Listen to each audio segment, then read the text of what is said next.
Ah ouais, ouais. Quand on était très jeune, tétard était une insulte. Hein. Quelle, Blandine, en fait, tu m'as insulté là. Tétard, espèce de tétard. Ah, bonsoir, bonsoir, bonsoir à tout le monde. Et très content que vous soyez là.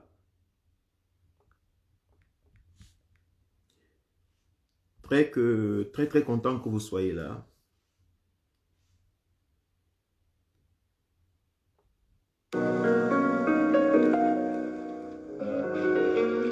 They say humans are social animals. They can't live alone. But you can live pretty well. Ok, ok. Ok, Blondine. En fait, quand j'ai lu ça, ça m'a un peu rappelé l'enfance là. It's better to have real solitude all life, so. Bonsoir à vous. Mon nom c'est Kwali Mbeka. Je suis camerounais et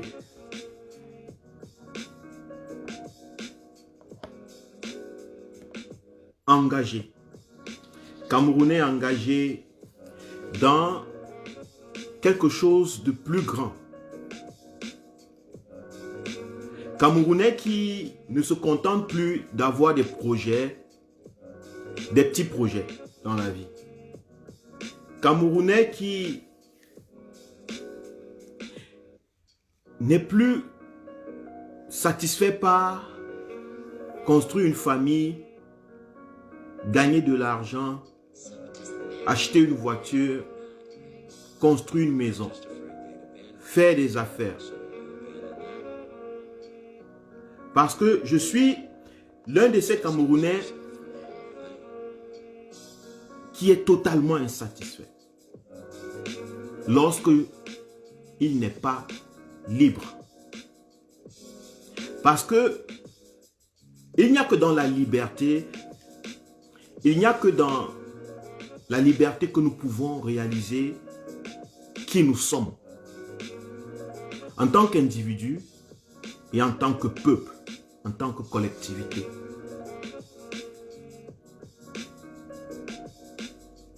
Donc, je suis un des Camerounais parmi tant d'autres qui s'est engagé dans cet objectif qui est si vaste, immense. Parfois, même par la portée de notre perception, qui est l'instauration d'un réel état de droit au Cameroun et une réelle démocratie. Ces choses n'ont sûrement pas toujours de la valeur à vos oreilles du peuple camerounais. C'est quoi un état de droit? On mange ça? Est-ce que c'est ça qu'on mange? C'est quoi une démocratie? Est-ce que la démocratie existe? Qu'est-ce que tu parles? Tu parles de quoi? Nous, on veut la nyama. On cherche la nyama. On veut construire des maisons. On veut faire des affaires. On veut se marier. On veut se reproduire. On veut avoir un petit boulot. Et ça nous suffit. Non, un véritable état de droit, un réel état de droit, est un état dans lequel même vos petits rêves sont possibles.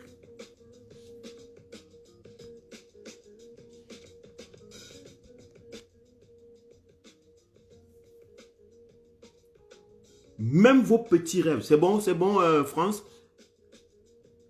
Kéla? C'est bon?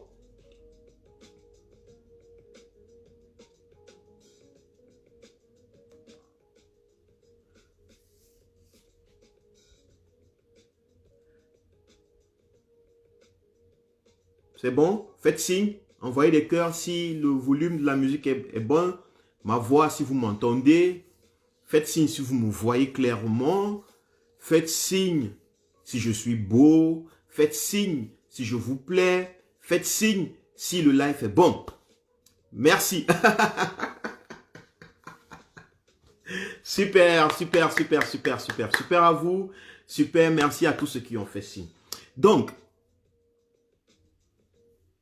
un réel état de droit. C'est un état, merci Blandine, c'est un état où même vos petits rêves sont possibles. Dans lequel vous marier est possible. Dans lequel faire les affaires est possible. Dans lequel gagner de l'argent est possible. Dans lequel vivre, dans lequel être épanoui est possible.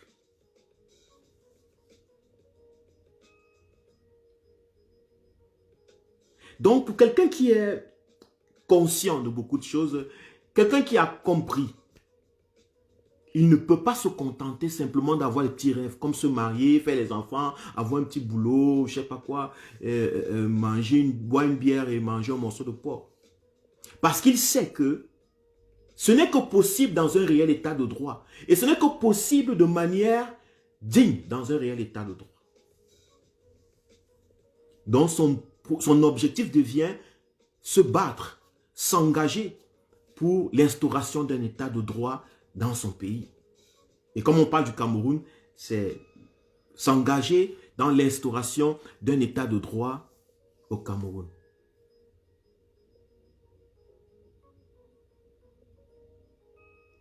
Merci à tous ceux qui trouvent que je suis beau. Oh putain. Ouh, Merci, ça fait plaisir de savoir qu'on est beau. Et surtout lorsque ça vient des belles femmes comme vous, c'est super. Merci, merci pour vos compliments. Je peux dormir très bien ce soir en disant, oh, enfin, je suis beau et tout. Donc, la démocratie, c'est une atmosphère dans laquelle tous vos petits rêves sont possibles. Il suffit que vous soyez engagés. Salut, salut, lui, au Sacho. Voilà pourquoi je me suis engagé dans cette lutte. Vous êtes sûrement surpris, peut-être pour la première fois. Peut-être pour la première fois, mes paroles, merci. Peut-être pour la première fois, ou bien vous n'avez pas prêté attention, au-dessous de ma vidéo, il y a un PayPal. Actuellement, dans les réseaux sociaux, il y a des problèmes de PayPal, il y a des problèmes d'argent, il y a des problèmes de détournement, il y a des petits, comment on appelle le njapap, sur les affaires d'argent et consorts. Et puis subitement, c'est au moment là où moi, je mets un lien PayPal. Sûrement vous vous dites, mais c'est pas celui-ci qui dit que lui, il ne fait pas, il ne fait rien les affaires d'argent et tout, c'est les problèmes avec les combattants, il ne veut pas. Sûrement vous le dites. Mais je vais vous répondre en vous disant que lorsqu'un vieillard se brosse les dents, ce n'est pas parce qu'il croit que ses dents vont devenir blanches. Non, lorsqu'un vieillard se brosse les dents, il se brosse les dents parce qu'elles doivent rester propres. Sa bouche doit être propre. Pas parce que ses dents vont devenir blanches. Façon de dire que on peut tous faire des litchis, mais c'est la qualité des litchis. C'est la qualité. C'est les raisons. C'est la gérance qui est importante. Le litchi en lui-même ou bien les PayPal ne sont pas de problème. Mais posez-vous les questions, c'est souvent pour quelles raisons? Et est-ce que nous aurons le suivi? Parce que lorsque vous donnez votre argent, par exemple, vous voulez savoir à quoi cet argent a servi. Si la personne vers qui cet argent est parti a ressenti, a été satisfaite, parce que ça fait votre fierté à vous. Vous vous sentez quelque part valeureux d'avoir fait quelque chose pour quelqu'un qui vous renvoie des merci ou bien dont la vie a été un peu améliorée. Donc le lien PayPal que moi j'ai affiché ce soir et que je vais afficher pendant jusqu'au 6 juin,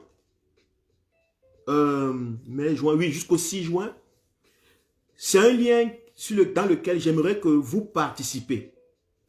Et vous participez à quoi? J'aimerais que vous participez à un projet de vie. Le projet de vie, c'est le projet d'une vie. Un Camerounais que vous connaissez, c'est Salomon Bias. Salomon Bias, il est rencontré, on m'a donné son contact et on a partagé pendant beaucoup de semaines déjà et il m'a exposé son projet. Il m'a exposé sa lutte. Vous savez pourquoi il est en prison. Vous savez que c'est ce Camerounais qui avait dit que lui, il va marcher, il va sortir s'il faut que ce pays change. Ce jeune homme, ce frère, cet homme engagé pour la réalisation ou l'instauration d'un état de droit réel dans son pays et d'une réelle démocratie. Et Salomon Bias veut faire dans la politique. Il veut présenter sa candidature pour impacter dans la politique. Il ne veut pas simplement être un militant du MRC. Il ne veut pas simplement être un combattant de la liberté. Non, il veut être actif, proactif dans la chose.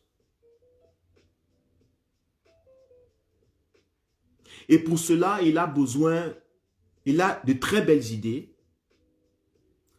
Il veut lancer une campagne. Mais une campagne politique, parce qu'il veut se présenter comme, je pense, au cas où les choses changeraient, il aimerait se présenter comme maire ou bien comme, comment vous appelez ces gens qui travaillent à l'Assemblée nationale et tout. Mais il a besoin, il a un rêve, il a une autre façon de penser la politique, il a une autre façon de faire la campagne.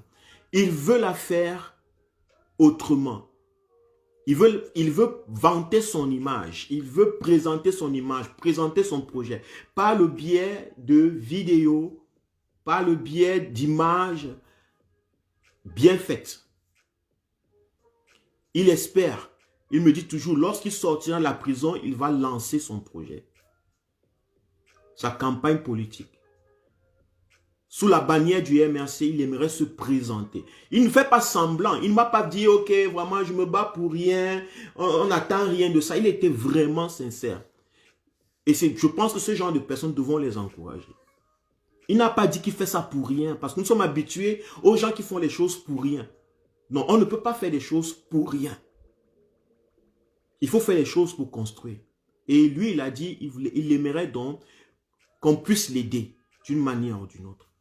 Je lui ai dit, ok, parce que lui, il voulait des appareils photographiques, des caméras, Canon, des trucs très, très puissants, très sophistiqués. Et puis, je lui ai dit que pour commencer, il n'a pas besoin de ça.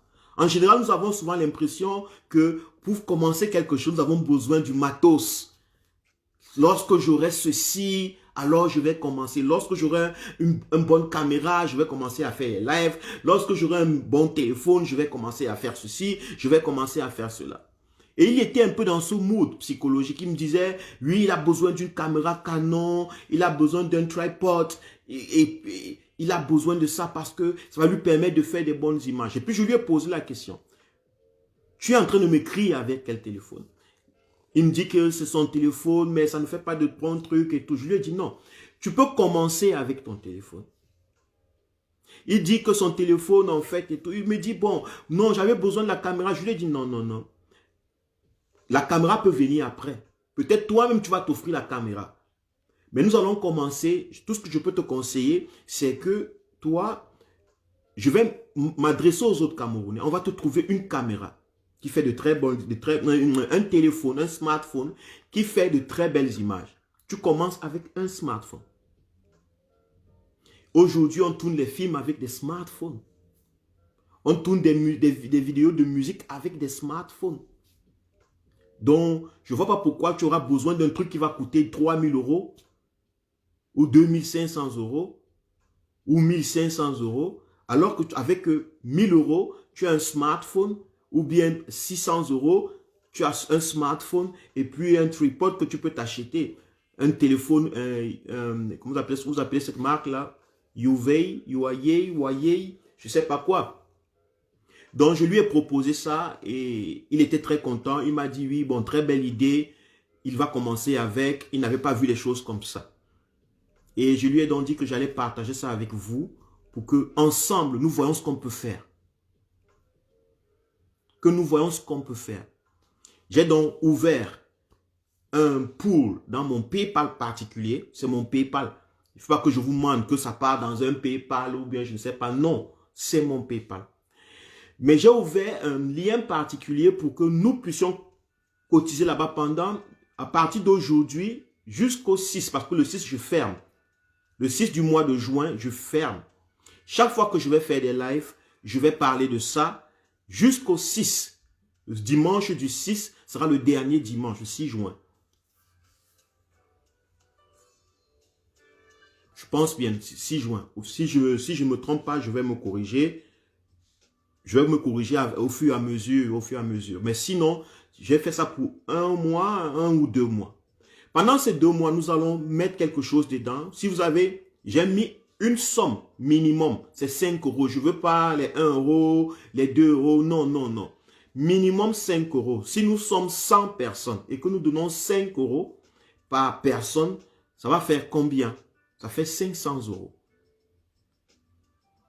Si nous donnons 5 euros par mois, 100 personnes donnent 5 euros par mois, ça va faire 1000 euros en 2 mois. Maintenant, si nous sommes 10 personnes et que d'autres disent non, je donne 10 euros, je donne 20 euros, je donne 50 euros, ça dépend de vous. Mais le minimum, c'est 5 euros pour que ça ne dure pas et pour qu'on aille vite, pour qu'on ne reste pas, on ne traîne pas sur la chose pendant longtemps. Ok? Donc, c'est un peu ça. J'aimerais qu'on lui apporte son soutien, le soutien qu'on peut lui apporter, financier qu'on peut lui apporter, et qu'on encourage les Camerounais à faire ce genre de travail. Pas donner de l'argent pour que les gens mangent, pour que les gens, je sais pas quoi, des trucs qui ne vont pas vraiment les transformer. Vous comprenez? Donc moi, je ne suis pas d'avis qu'il faut donner de l'argent seulement parce que oh, tel a faim, tel est en train de mourir. Non. Il faut qu'on donne, si on veut donner, si on peut donner, qu'on donne de l'argent, ou bien notre aide aux gens qui ont des projets concrets. Il veut faire la politique, mais il veut la faire autrement. Il veut se présenter en tant que candidat. Il ne veut pas être l'homme du 26.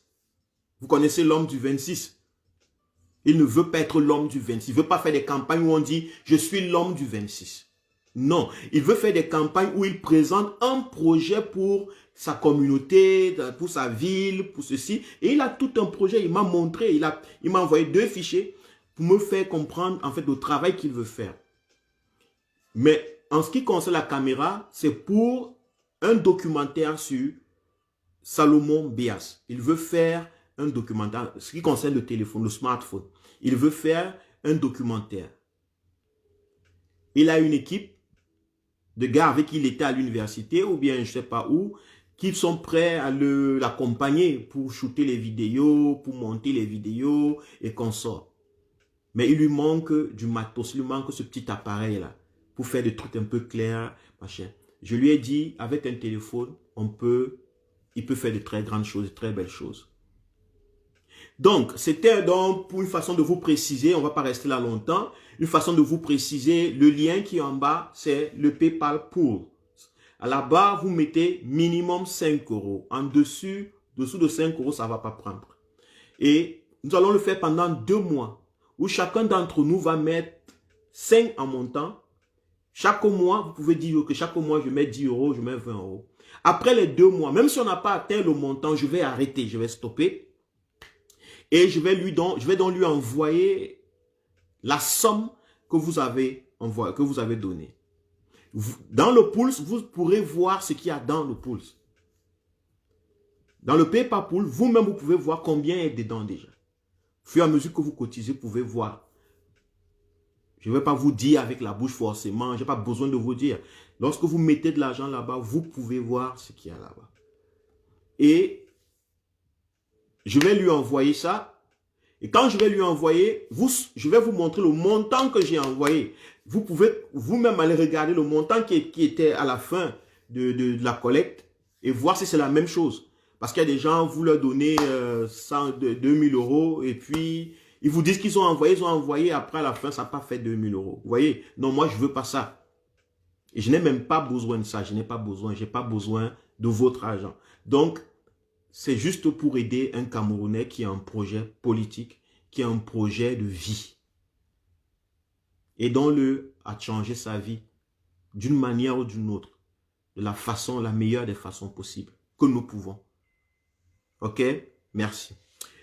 Donc, nous sommes là ce soir pour parler de deux thèmes que je trouve très intéressants, qui ne sont peut-être pas intéressants pour beaucoup parce que les gens vont se dire c'est le Njapap, que ça a quoi à voir avec la lutte, mais moi ça m'intéresse. Et comme je vous parle, puisque c'est moi qui vous parle, je vous parle des choses qui m'intéressent. Lorsque vous allez rencontrer quelqu'un, n'est-ce pas, vous allez écouter la personne et la personne vous échange avec lui ses intérêts. Lorsque vous allez rencontrer quelqu'un, votre rendez-vous, votre femme, votre mari, je ne sais pas qui, un ami, une amie, lorsque vous parlez des choses qui vous intéressent vous.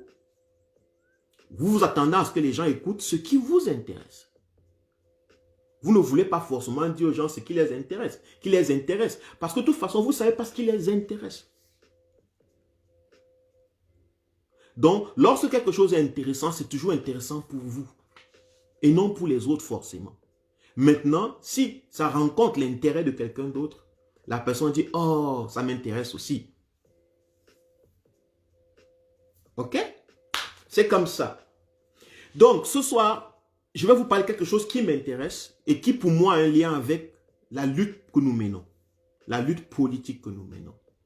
Il s'agit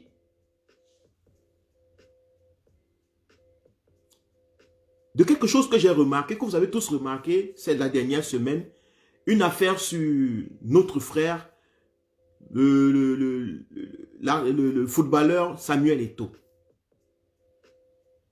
Samuel Eto'o, j'ai vu que beaucoup de gens ça fait couler beaucoup d'encre. Samuel Eto'o avait plusieurs femmes, Samuel Eto'o avait 10 000, Samuel Eto'o avait ceci, Samuel Eto'o.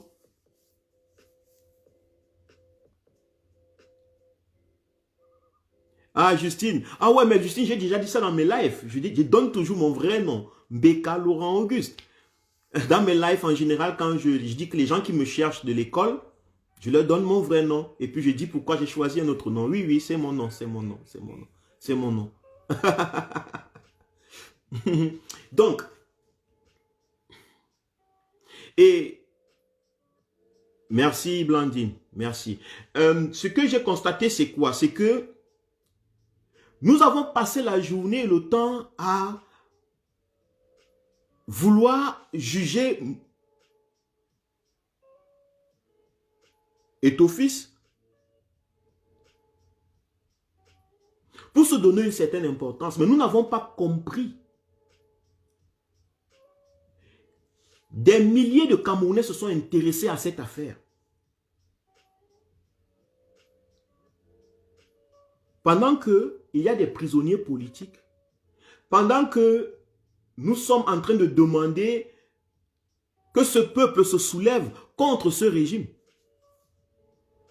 des milliers de Camerounais se sont intéressés à la vie d'Eto'o. Si les Camerounais avaient le même degré d'intérêt pour leur libération, vous pouvez vous imaginer où nous serions aujourd'hui. On ne serait même pas on ne serait plus en train de parler aujourd'hui de ça. Nous serons déjà en train de construire le Cameroun, de reconstruire le pays. Mais pourquoi les Camerounais ne sont pas intéressés par leur libération, mais sont plutôt facilement emportés par les histoires de tromperie, des superstars, de la vie des autres, je ne sais pas quoi. Pourquoi?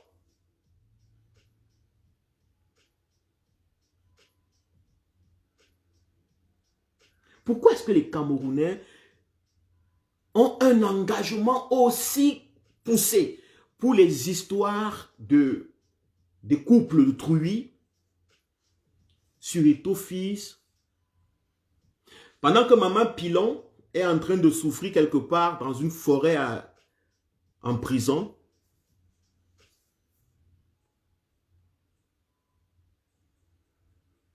Pourquoi? J'aimerais que vous compreniez quelque chose de psychologique. Il faut comprendre le peuple camerounais. Il faut comprendre son peuple. Pour travailler avec lui, il faut le comprendre.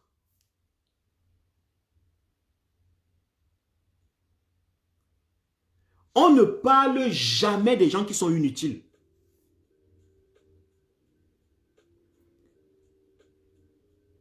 On ne s'intéresse pas aux gens qui sont inutiles pour nous, qui n'ont pas de valeur à nos yeux. Mamie Pilon est inutile aux yeux des Camerounais. Elle n'a pas de valeur. Les prisonniers politiques, les prisonniers injustement arrêtés n'ont pas de valeur aux yeux des Camerounais. Et ton fils a de la valeur aux yeux des Camerounais. Vous allez vous dire, mais il fait la publicité de ton fils. Qu'est-ce qu'il veut dire par là? Non, je ne fais pas la publicité, je vous dis ce qui est.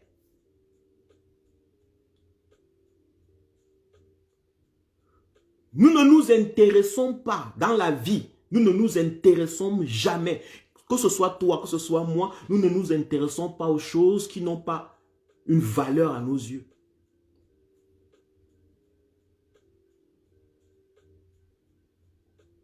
C'est une triste réalité.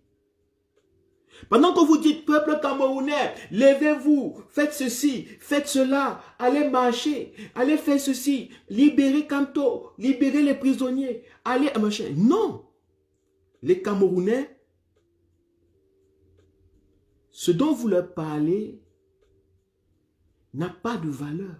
Les gens de qui vous leur parlez n'ont pas de valeur à leurs yeux. Et ton fils a plus de valeur que Maurice Kamto.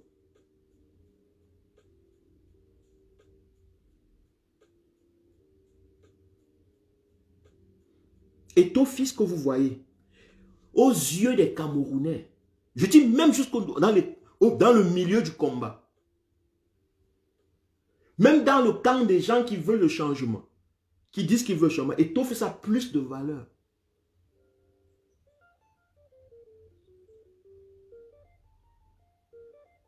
Que reflète Etophis? Etophis reflète le succès social. Etophis reflète le succès social. Le succès social qu'on nous a toujours vanté depuis que nous sommes Camerounais, depuis que nous sommes petits. Nous sommes nés. Voilà ce qu'on nous a demandé de devenir. On nous a demandé de devenir riches, milliardaires, multimilliardaires, d'avoir l'argent. Parce que quand on aura l'argent, on sera puissant.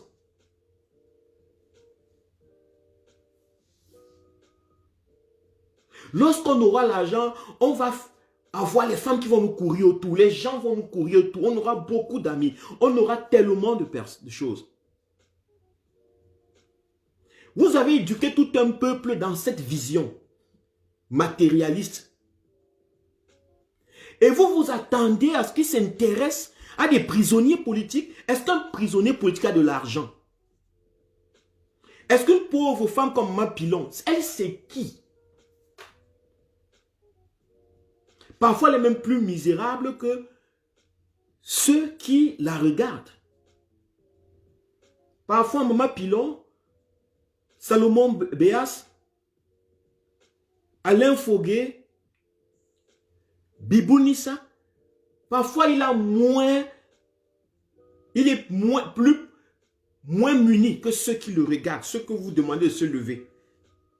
Ceux à qui vous parlez que levez-vous, levez-vous. Parfois, ils sont financièrement socialement moins assis. Pourquoi le Camerounais va se lever pour Bibou Nissa? Pourquoi? Est-ce qu'on a inclus dans la tête Est-ce qu'on nous a conditionnés, est-ce qu'on nous a éduqués à considérer des valeurs comme la justice, la démocratie, le respect des droits de l'homme? Ça, ce ne sont pas nos valeurs. L'argent, c'est nos valeurs. Le succès social sont nos valeurs.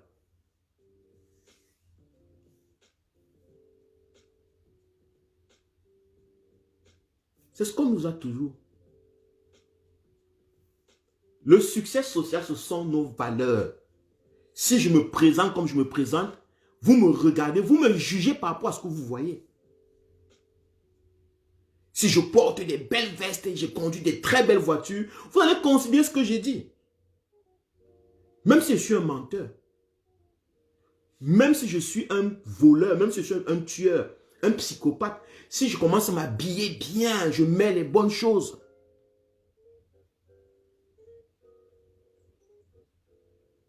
Des grandes montres, des grandes chaînes. Je vous dis que je suis à Dubaï, que je suis ici, que je suis là, que je monte dans les jets privés, je suis dans les... Vous allez plus m'écouter. Vous allez considérer. Parce que dans le milieu dans lequel nous avons grandi, la fin justifie les moyens. Ça veut dire que ce que tu as atteint, peu importe les moyens, ils sont justes.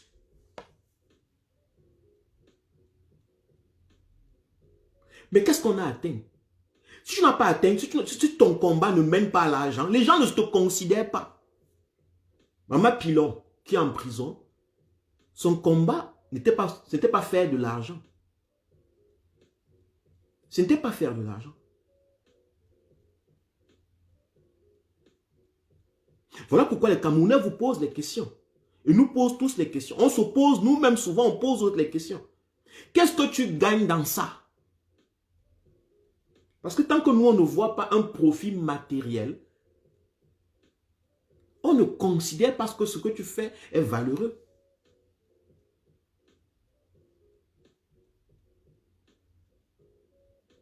C'est comme ça que nous sommes éduqués. Nous sommes les produits d'une société matérialiste. Matérialiste pourquoi? Parce que nous sommes les produits d'une société appauvrie. Le Cameroun n'est pas pauvre. Mais les Camerounais sont systématiquement, ou bien systémiquement, si on peut le dire. C'est un système. C'est structurel. La pauvreté des Camerounais est structurelle. On a appauvri les Camerounais pour qu'ils deviennent matérialistes. Parce que lorsqu'ils sont matérialistes, ils ne peuvent pas avoir des valeurs qui n'ont pas la forme du matériel. Ils ne peuvent pas considérer les choses qui sont immatérielles. Le combat pour la justice est immatériel. Le combat pour la libération du pays est immatériel. Le combat pour la démocratie est immatériel. Vous attendez des gens qui sont des matérialistes, appauvris matériellement, de comprendre les choses immatérielles.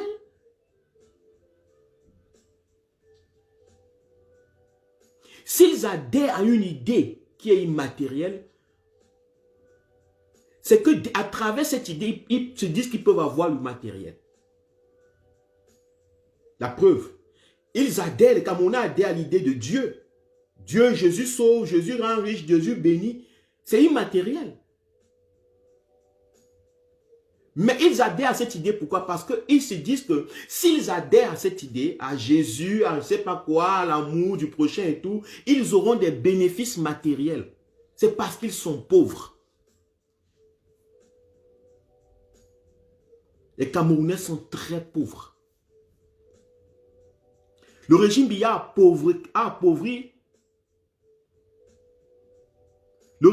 appauvri les Camerounais de telle sorte que il sera très difficile si on ne fait pas ce travail que nous sommes en train de faire.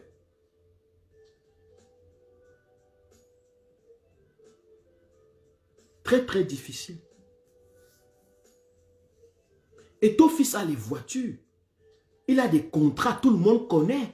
Tout le monde les milliards, les centaines de milliards. Tout Tout le monde voit, tout le monde a vu le produit. Et Eto'o-Fils a même raison. J'ai vu des Camerounais dire que de toute façon, il a raison. Vous voulez aussi faire tout ça, mais est-ce que vous n'avez pas l'argent? Vous comprenez que, en fait, il y a beaucoup de gens même qui donnent raison à Eto'o-Fils. Au cas où il aurait fait ce genre de choses.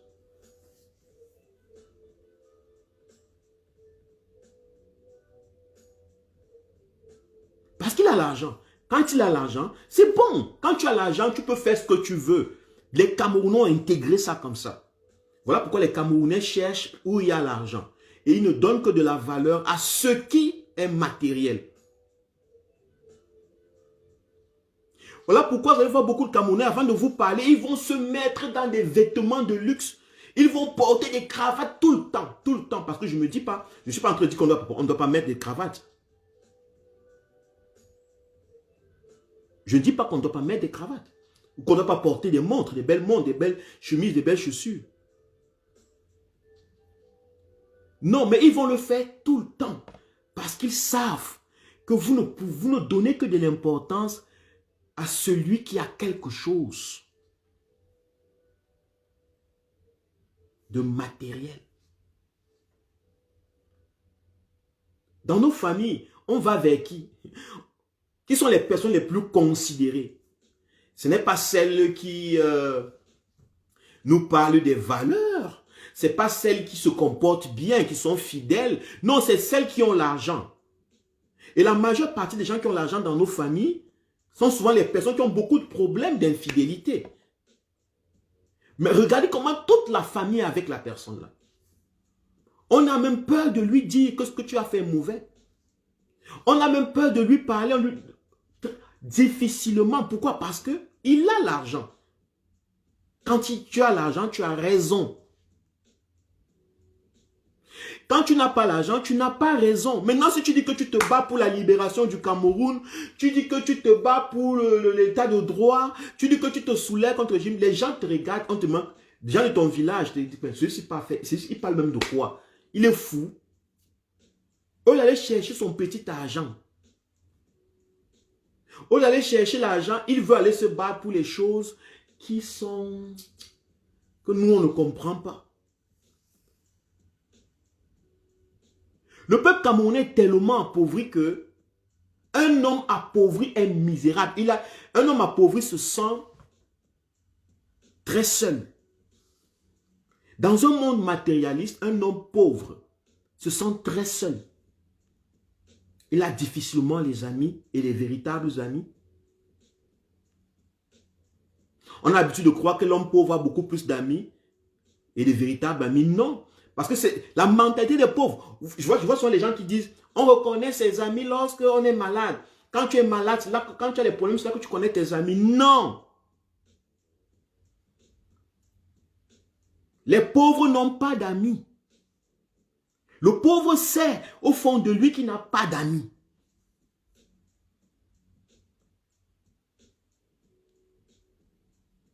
Il a juste quelqu'un qui est là, qui attend le peu qu'il a pour lui demander. C'est aussi un autre pauvre qui est à côté de lui.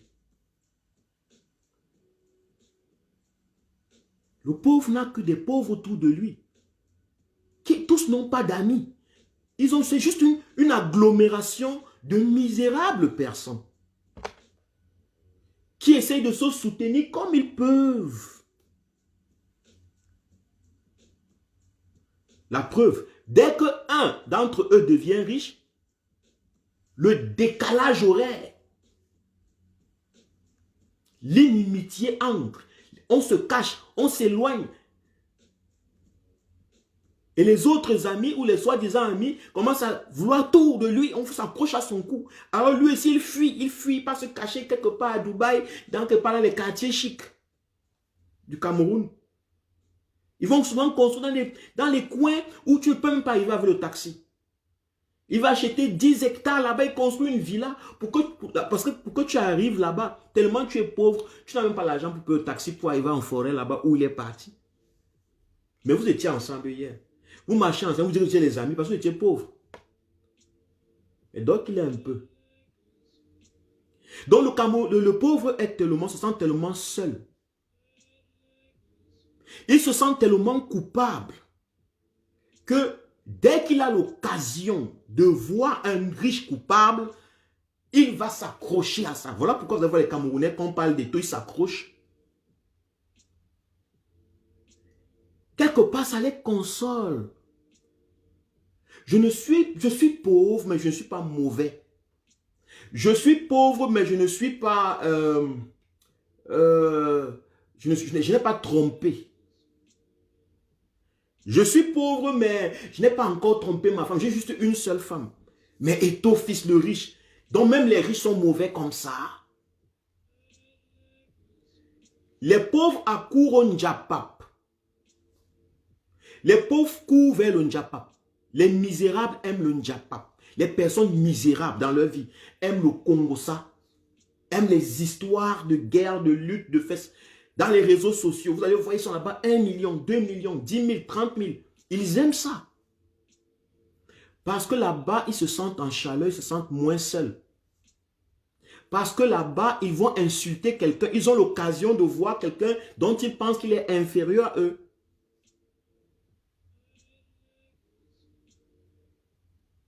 Ils vont aller insulter, ils vont aller s'étonner, ils vont aller, je ne sais pas faire, je ne sais pas quoi.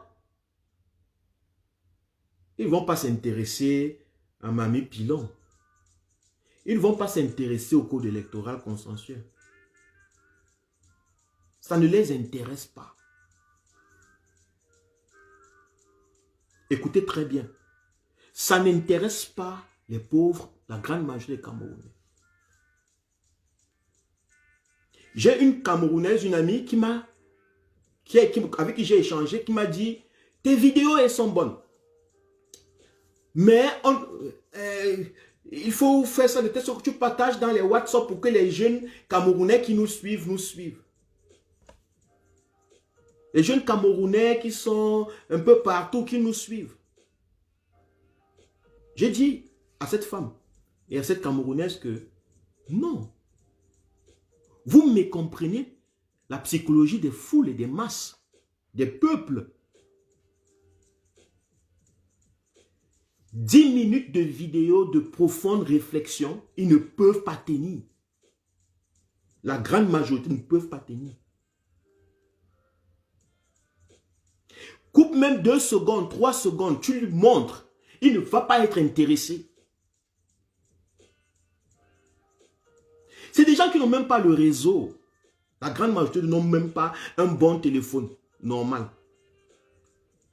La grande majorité n'ont même pas une pitance quotidienne régulière.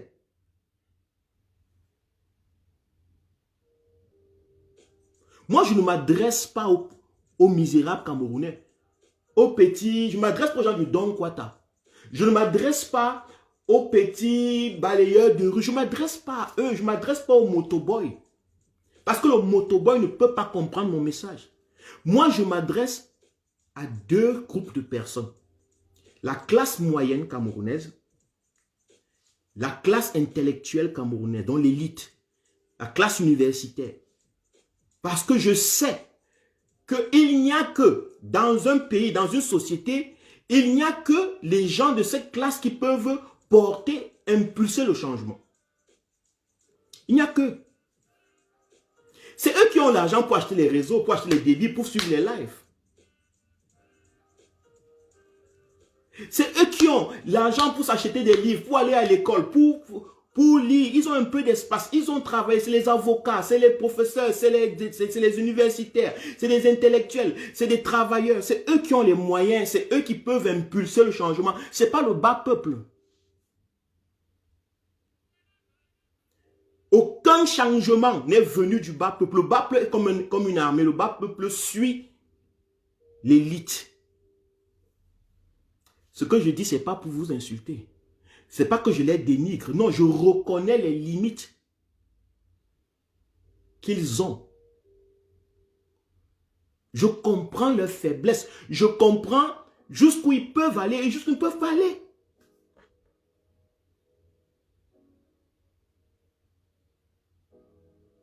Donc, lorsque je fais mes vidéos, mes lives, je ne m'adresse pas aux gens qui ont un problème de brain, avec qui ont un sérieux problème de vie. Ils n'ont pas encore le matériel là, les petites choses normales là.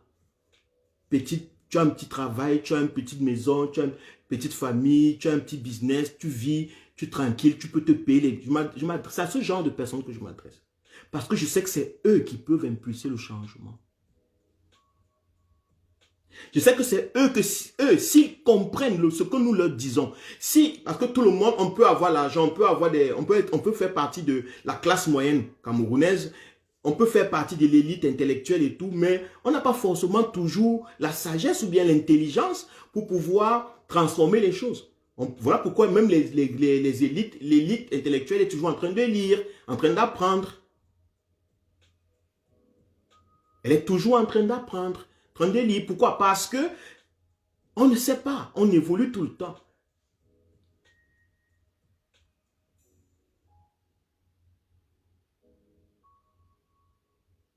Il y a, je vais lire, excusez-moi, je vais lire les trucs. Je pense que c'est une erreur parce que le don quata sont majoritaires, c'est eux qui ont plus besoin d'éducation.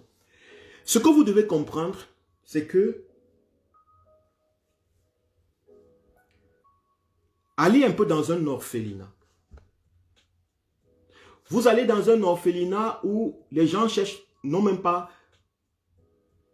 de quoi manger, une eau potable qui coule.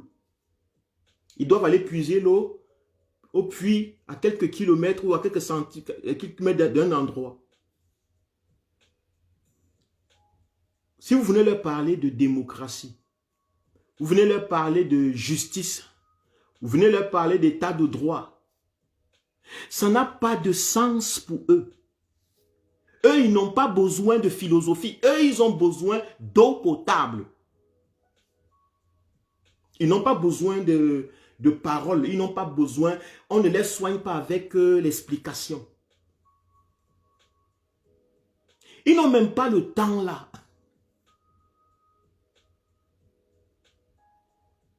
Vous savez le rôle d'un État? L'État est là pour donner l'eau potable aux Camerounais. L'État n'est pas là pour faire la philosophie avec les Camerounais, pour expliquer aux Camerounais pourquoi l'eau potable est importante. Non, l'école fait déjà ça. Il y a l'école l'enfant doit aller à l'école, il apprend l'eau potable, la biologie, la santé et tout, certes. Mais c'est le rôle de l'État. Et si l'État ne fait pas son rôle, la classe moyenne, la classe intellectuelle doit porter le mouvement de changement, de renversement de cet État ou bien de ce gouvernement. Et maintenant, instaurer une éducation. Les populations, les pauvres populations vont suivre, elles vont suivre. Elles ne peuvent pas choisir, elles vont suivre la force qui pèse le plus. Voilà pourquoi il est impératif, il est important que le travail que nous faisons, que tous les intellectuels, que la société civile, que tous les partis politiques qui sont gorgés d'intellectuels et de personnes de la classe moyenne, que prennent conscience que c'est elles en fait qui portent la lutte au Cameroun. Ce que le régime Biya fait, qu'est-ce qu'il fait? Il prend un ministre, un directeur, il prend l'élite chez vous, il prend le gars qui a eu le bac, plus 5, je ne sais pas qui a fait, je ne sais pas quoi, Sciences Po, je ne sais pas quoi, au l'ENAM. Il le prend et le nomme ministre. Pourquoi il le prend et le nomme ministre? Est-ce que c'est les populations du village qui sont venues lui imposer ça? Non. Il est nommé ministre, il te nomme ministre. Et quand tu rentres il te renvoie dans ton village. Quand tu rentres là-bas, tout le monde t'écoute. Ils te suivent. Tu dis que votez Biya, ils votent.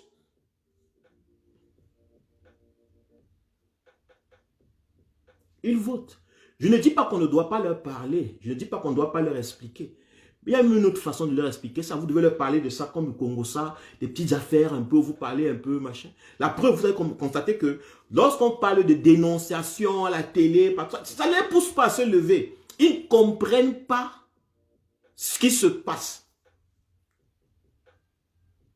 C'est choquant ce que je vous dis, non? Mais ça, c'est la vérité. Et la vérité est comme ça. La vérité est comme ça. Elle choque. On a toujours cru que c'est le bas peuple qui pouvait porter le changement. Non. C'est l'élite, c'est la classe moyenne qui porte le changement. La classe moyenne dans une société, c'est elle qui porte le changement. Parce que la classe moyenne est la classe de transition entre la classe des riches et la classe des pauvres. Celle qui connaît un peu la richesse et celle qui connaît un peu, qui aspire à une, qui voit déjà un peu qui connaît un peu la pauvreté et celle qui voit déjà un peu la possible richesse. C'est elle qui est beaucoup plus. Elle a vécu la pauvreté, elle connaît, elle est sortie de la pauvreté. Elle s'est battue par tous les moyens difficiles pour avoir une petite position entre la pauvreté et la richesse. Et elle aspire à la richesse. Ceux qui sont dans la pauvreté, la richesse est comme masse pour eux. La démocratie que vous entendez là, ce sont les choses des riches. Le langage de démocratie, l'état de droit, ce sont les gens qui ont mangé, qui écoutent ça, qui comprennent ce que ça veut dire.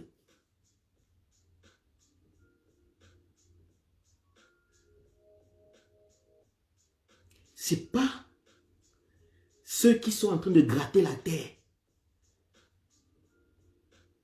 Eux, ils regardent tout avec les yeux du matériel. Eux, ils ont encore besoin d'avoir un petit terrain, une petite maison, un petit toit normal.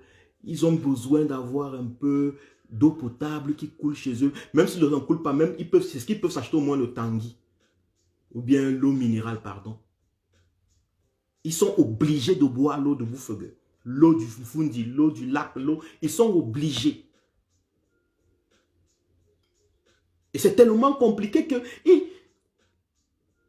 c'est grave. Quand Maurice Kamto, le président élu, dit qu'il allait faire le tour du Cameroun, qu'il allait dans les tréfonds du pays, il a vu des enfants boire l'eau de vache avec les vaches dans le même marigot, dans la même mare d'eau.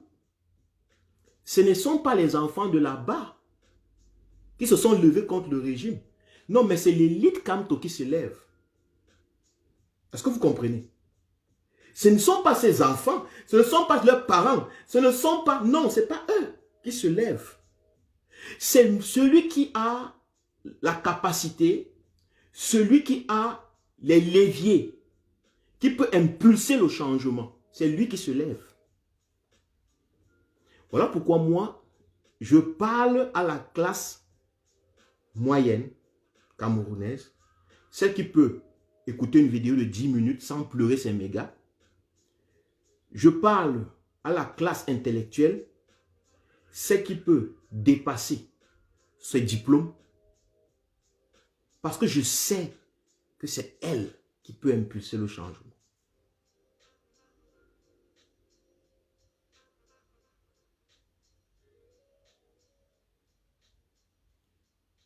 C'est elle qui peut impulser le changement. Ça ne veut pas dire que le peuple ne va rien faire. Ça ne veut pas dire que le peuple ne va rien faire. Je vous dis que le peuple suit.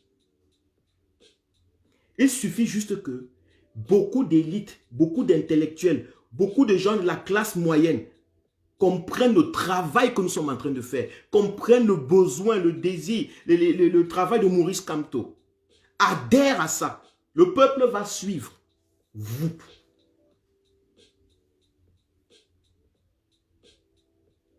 Le peuple va suivre. C'était juste une parenthèse. Pour vous dire que ils ne peuvent pas parler, ils ne peuvent pas aller défendre Maman Pilon. Ils ne peuvent pas aller défendre Maman Pilon.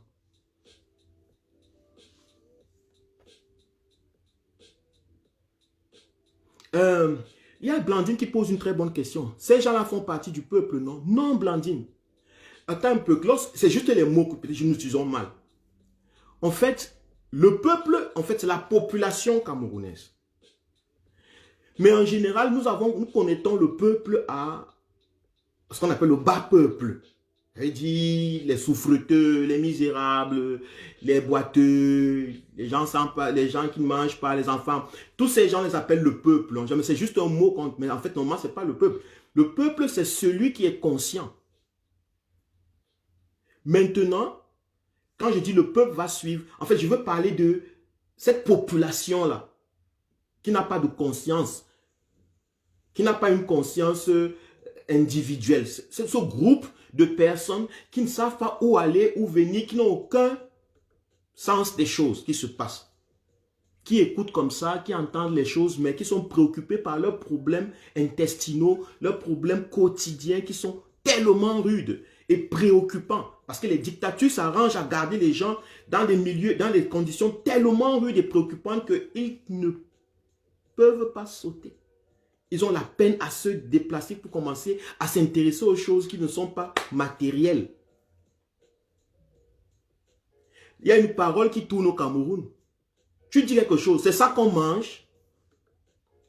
Pourquoi vous pensez que dans un pays, chaque fois que vous dites quelque chose, la chose qu'on vous ramène, on vous demande qu'est-ce que tu gagnes dans ça? Est-ce que c'est ça qu'on mange? Mets l'argent à terre. Ça doit vous dire le conscient collectif de ces gens. Ces gens sont encore au niveau de la matière. Ils veulent encore simplement avoir la matière. C'est-à-dire qu'ils veulent avoir manger, boire. Ils sont encore très intéressés par leur corps qui est en train de mourir à petit feu. Ils ressentent la mort. Ils sont fragiles physiquement. Alors quand ils ressentent la mort, ils sont fragiles physiquement, ils ne sont pas intéressés par les choses spirituelles ou bien de l'esprit. La pensée, c'est l'esprit. Le cogito, la réflexion, c'est quand tu commences à réfléchir quand tu as mangé sérieusement et que ça va. Quand tu payes ton loyer, quand tu roules, tu as ta petite voiture, c'est là où tu commences un peu à réfléchir.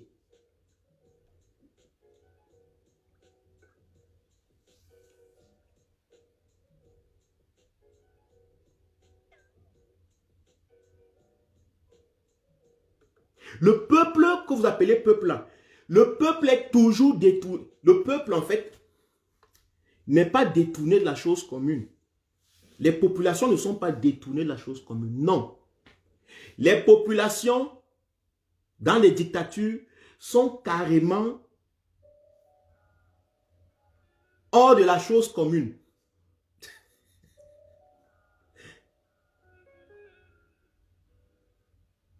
Ils sont hors de la chose commune. Ils ne connaissent même pas ce qu'on appelle encore la chose commune.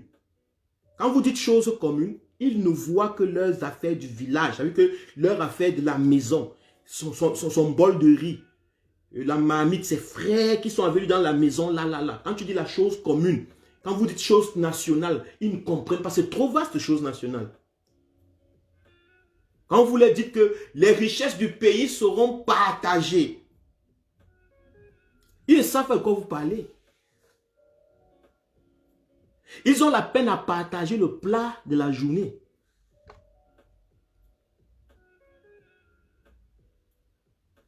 Donc, la responsabilité est entre les mains de ceux qui peuvent partager le plat de la journée et qui peuvent partager des plats en journée. C'est eux qui doivent porter le fardeau des plus petits. La classe moyenne, la classe intellectuelle, dont la société civile, les partis politiques, les ingénieurs, les médecins, les hommes d'affaires. C'est à eux qu'il faut s'adresser.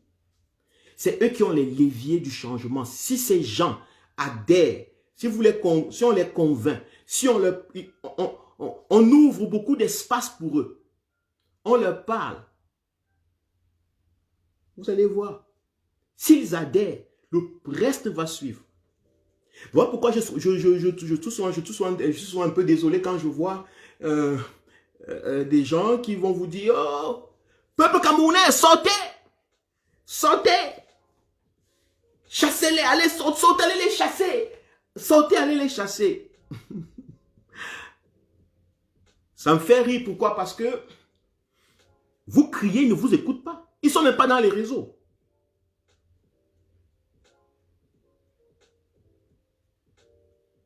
Vous dites qu'ils n'écoutent pas les philosophies, qu'ils n'écoutent pas les longs crayons. Non. Ça n'a rien à voir avec les longs crayons. Ils n'écoutent, ils ne sont pas là. Pour suivre un live de 1-2 heures, comme nous faisons parfois,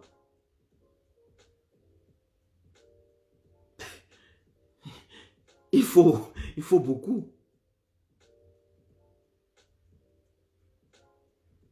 Et lorsque tu dis sortez, Blandine, Nonin dit, ils vont te répondre, demande à ta maman de sortir. Ils sont concernés par leur maman.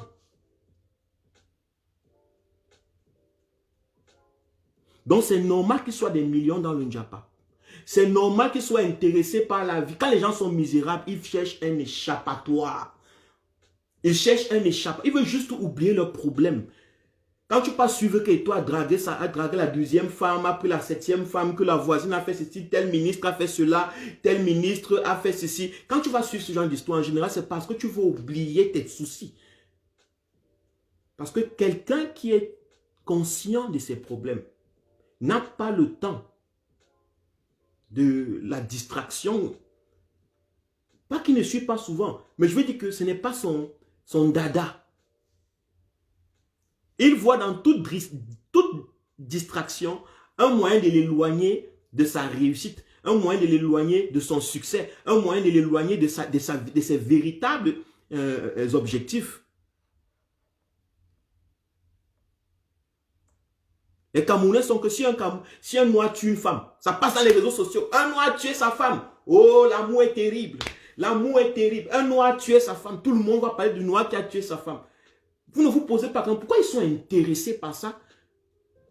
Autant des sujets qui unissent les sardinats et les tontinards.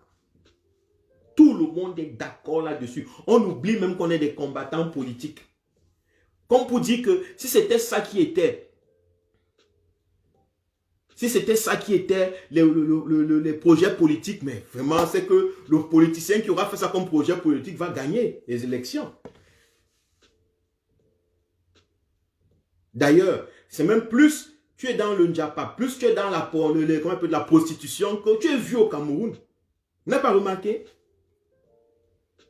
Plus tu es prostitué, plus tu es vu. Parce que tu réponds à la soif du misérable. Le misérable ne veut pas changer les choses. Il n'est même pas dans les affaires de changer. Il veut oublier parce qu'il pense qu'il n'y a plus moyen de changer. Que c'est sa destinée, c'est comme ça. Donc ne vous étonnez pas. Mama Pilon, tous les prisonniers politiques vont rester en prison encore. Tant que la classe moyenne, la classe élitiste, c'est-à-dire que la classe des intellectuels à Camerounais, la société civile, les partis politiques n'ont pas pris une décision pour changer les choses. Écoutez très bien, tant que ces personnes-là n'ont pas encore intériorisé cette lutte, le peuple ne va pas aller chez... D'abord, Mama Pilon, c'est qui? Elle n'est rien. Elle a fait quoi dans la vie? Elle est sortie, elle a marché. C'est un objet. C'est quoi? C'est un objet. Comment on peut dire? C'est un projet, ça. Qu'est-ce que ça veut dire au Cameroun? Sortir, marcher. Elle est juste partie crier libérer, libérer, ou bien Pobia doit partir. Ça veut rien dire dans la tête d'un monsieur qui veut manger chaque jour, que son enfant est malade là, et il ne peut pas le soigner. Il est en train de faire boire son enfant des concoctions, des mixages incontrôlés du village parce qu'il n'a pas les moyens d'aller s'acheter ou d'aller à l'hôpital. Il n'a pas les moyens. Quand tu lui dis va marcher, sa mère est malade.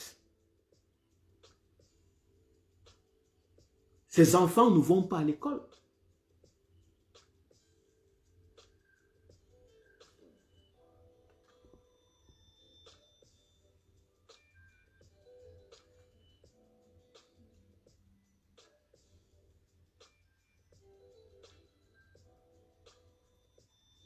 Et c'est exactement ça.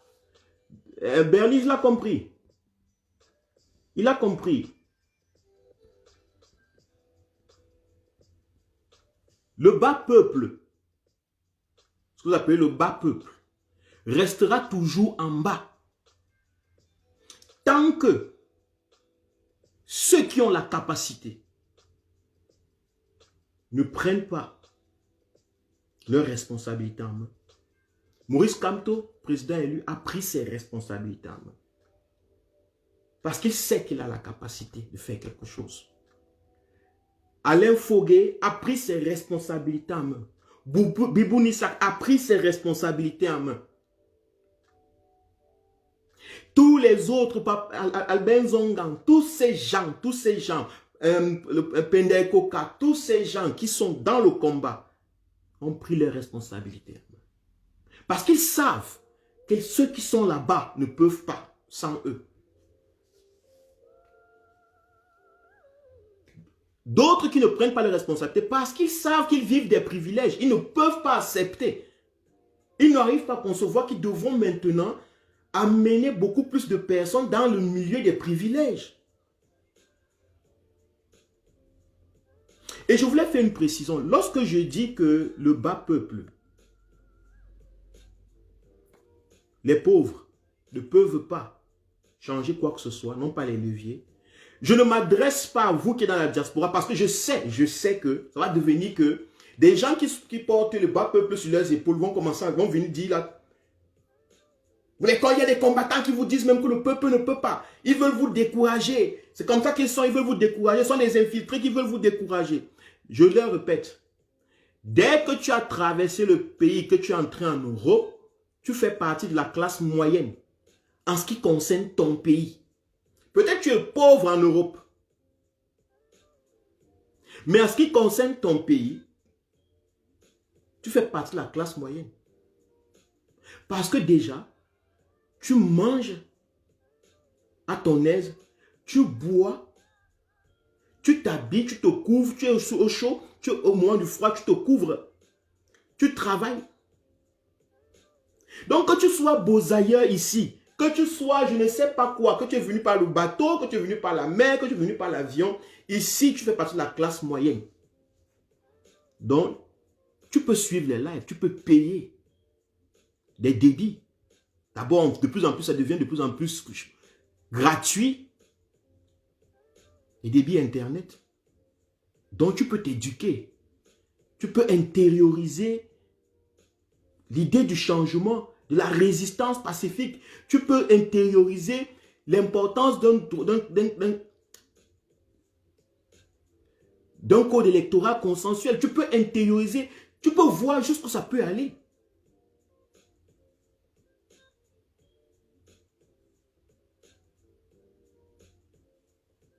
Parce qu'il ne faut pas venir dire demain que Kwale a insulté les beaux-ailleurs. Salut à tout le monde. Kwale a dit qu'ils ne sont rien comme ils sont les intellectuels, comme sont les intellectuels qui peuvent chanter, qui sont les intellectuels qui vont faire, c'est les intellectuels qui vont faire. Non. J'ai dit, la classe moyenne camerounaise, dans le pays comme dans la diaspora, l'élite intellectuelle, dans le pays comme dans la diaspora, la société civile, les partis politiques, dans le pays comme dans la diaspora, sont ceux qui vont changer les choses dans ce pays. C'était à préciser. Là, j'espère que j'ai été clair avec vous sur ce point et que vous n'allez pas venir me sortir des sujets parce que je vais voir des lives sortis là où on va commencer à dire que il ne veut pas que le peuple sorte. Il ne veut pas que le peuple sorte. Non, c'est pas ce que j'ai dit.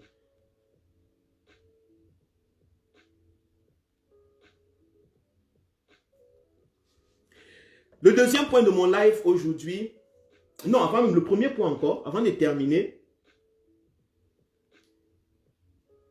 pourquoi les gens vont suivre le Djapap d'Etofis et ne parlent pas de leur libération?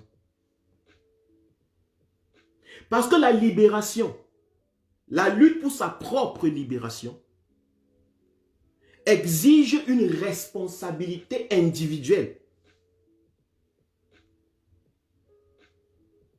La lutte pour sa libération est plus dure que suivre quelqu'un qui est tombé dans un trou.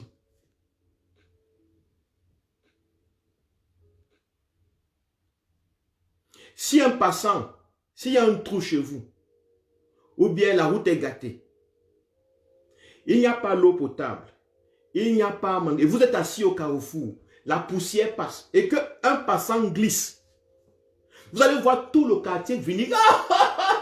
Il est tombé, il a tapé ses fesses par terre. Le caleçon est dehors. Vraiment, vraiment. Ils ne vont pas être intéressés par... Ils ne vont pas dire, mais lui, nous tous nous glissons ici, c'est pas normal. Non, le moment où tu glisses, tu tombes, c'est un moment d'échappe. Un moment échappe où il ne prend pas ses responsabilités. Il peut bien prendre la pelle. Il peut bien prendre la roue. Il peut bien prendre le truc et racler sa route, enlever les trucs, mettre des cailloux, essayer de voir comment rendre son environnement. Mais c'est trop dur. Ça demande beaucoup de force et d'intelligence. Et le bas peuple n'a pas ça en général. Le bas peuple est souvent très souvent malade. Le bas peuple est très souvent malade. La majeure partie de ces gens est très souvent malade. Physiquement affaibli, mentalement déboussolé. Donc dès qu'ils ont un petit espace pour rire,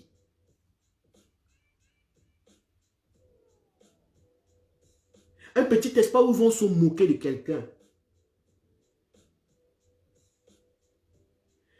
ouf, ils vont se dégager. Voilà pourquoi les pauvres, les Africains font beaucoup la comédie. Remarquez très bien. On n'a pas de salles de cinéma. On n'a pas les bibliothèques.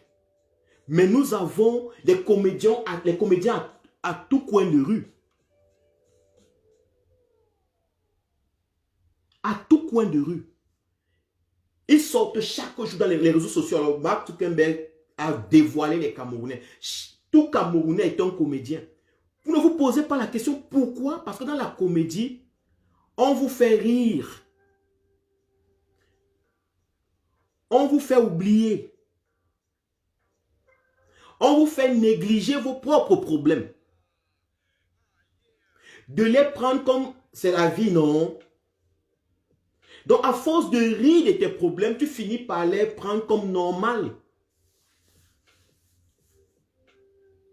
Dans ces comédies, on parle des problèmes, on parle des hommes et des femmes, du sexe, des tromperies et tout. C'est le quotidien des Camerounais. Mais à force de répéter ça, ça devient normal, ça devient quelque chose qu'on intériorise. Les gens misérables aiment rire. Je me rappelle une fois, je rentrais quand j'étais à l'université, je rentrais donc travailler au sud. Et du sud, je rentrais du sud de l'Allemagne, je travaillais à Mercedes et puis je suis rentré à Michelin, puis je rentrais. On était assis, un tas de Camerounais dans le train, c'était le bus qui nous ramenait dans la ville estudiantine. Et il y avait une femme âgée, une femme blanche, une femme allemande âgée qui nous regardait.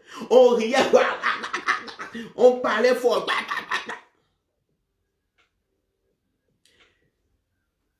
Et les Camerounais qui sortaient dans d'autres arrêts sont sortis. Je suis resté le dernier. Mon arrêt était encore un peu plus devant. Elle me demande, elle a pris le courage parce que là j'étais seul. Elle me demande, elle me dit, jeune garçon,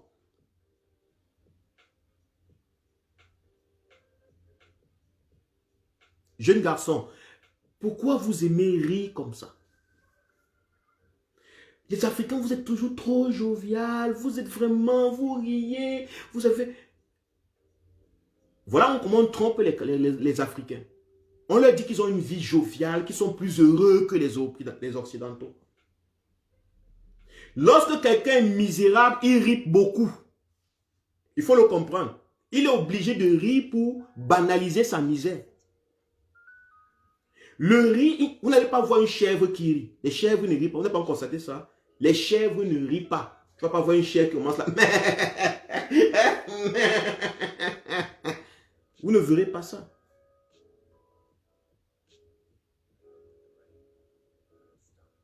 Vous ne verrez pas une chèvre qui rit. Vous ne verrez pas un poule ou un chien qui rit. Il n'y a que les humains qui rient. Pourquoi? Parce que les humains peuvent souffrir. Les humains peuvent être malheureux. Les humains peuvent être tristes. Il n'y a pas de chèvre triste. Il n'y a pas aussi de chèvre en joie. Ça n'existe pas. Parce que tu ne peux qu'être en joie si tu es capable d'être triste. Tu ne peux qu'être triste si tu es capable d'être en joie. C'est parce que les Africains souffrent beaucoup qu'ils sont obligés de beaucoup rire pour atténuer la souffrance.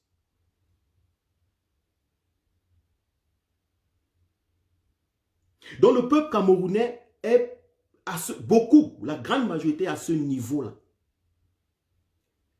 Voilà pourquoi le Njapap les intéresse. Parce que dans le Njapap, ils peuvent rire. Ils peuvent parler de quelque chose qui ne les concerne pas, particulièrement, personnellement. Parce que ce qu'ils est d'eux personnellement n'est pas intéressant. Ils ne peuvent pas vous parler d'eux. Il n'y a rien, ils n'ont rien, ils ne sont rien. Ils vont donc parler de quelqu'un qui est devenu quelque chose. Ce qui fait en sorte qu'ils évitent de parler d'eux-mêmes. Si on a parlé toute la journée des Tofis, la journée est passée.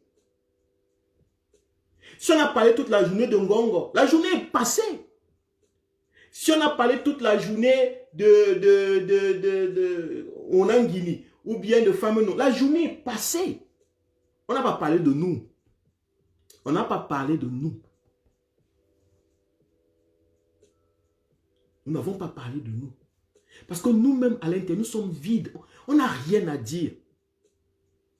On n'a rien à dire. Voilà pourquoi on part en général écouter les choses d'une Njapap.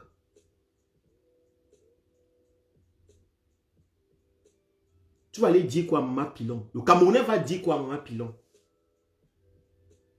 Maman Pilon a pris du courage.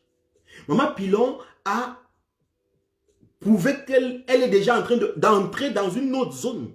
Elle est en train de faire quelque chose qui dépasse la nourriture.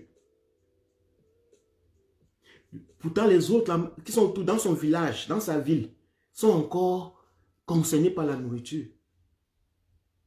Ils vont aller lui dire quoi? Ils savent qu'ils ne peuvent rien aller lui dire. Ils peuvent rien lui dire. Parfois, ils trouvent même que, de toute façon, elle est capable. Donc, comme elle a vu qu'elle peut faire, qu'elle fasse alors. Qu'elle fasse alors, puisqu'elle peut faire.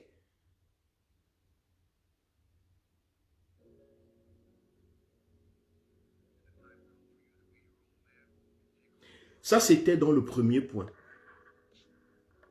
Le deuxième point, c'est, il s'agit, je veux déconstruire le mythe du congelé, le poulet congelé. Je vous dis que lorsque quelqu'un est intéressé par sa propre vie, tout ce qui est distraction, il remarque très vite qu'on veut le distraire. On a distrait les Camerounais depuis plusieurs années avec cette affaire de congelé, de poulet congelé. On fait des tables rondes sur le poulet congelé.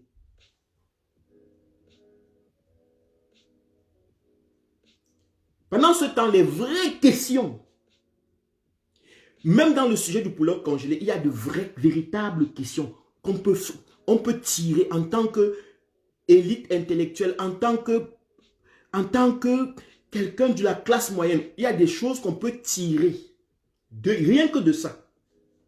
Laissons le côté code électoral consensuel. Je parle même que le sujet poulet congelé. On peut faire de ce sujet. On déconstruit le régime avec ce sujet. On peut trouver dans ce sujet une nouvelle distraction du régime. Bon, je vais vous dire, et vous allez me dire, depuis que vous êtes nés, qui d'entre vous et moi n'a pas mangé quelque chose de congelé?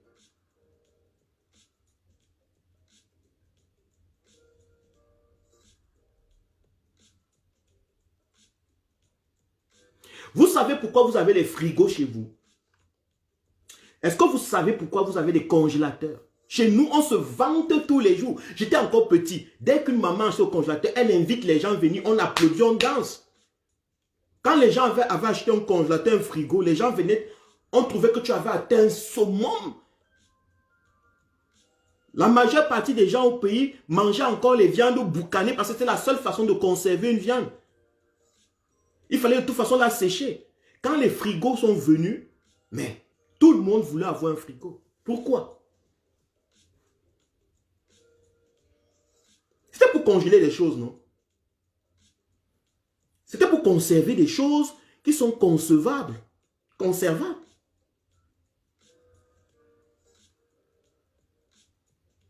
C'était pas pour ça. C'était juste pour boire l'eau glacée. On allait dans les poissonneries. Maman, tu m'appelles congelé. 80% de nos poissons sont congelés. On ne bouffait que le congelé.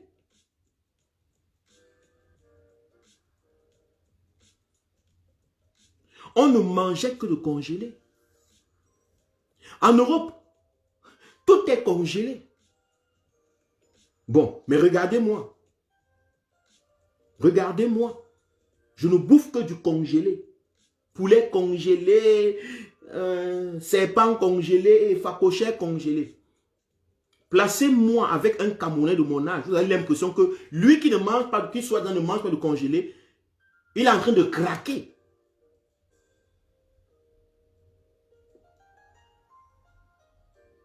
L'espérance de vie au Cameroun est de 50 ans.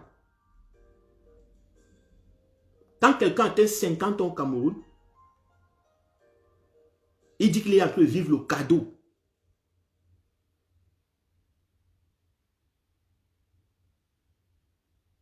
L'espérance de vie en Allemagne est de 87 ans.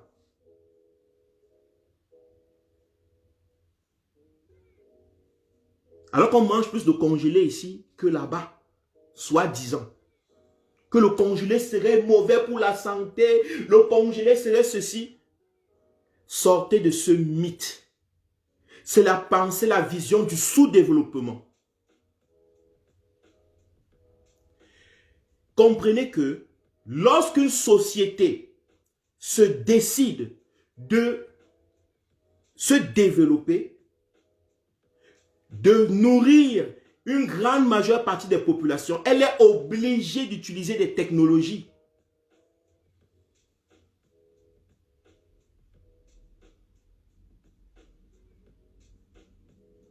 Écoutez très bien. Lorsque vous voulez vous développer, vous devez, écoutez très bien, lorsque vous voulez nourrir 5 personnes, vous pouvez vous offrir le luxe de manger le frais.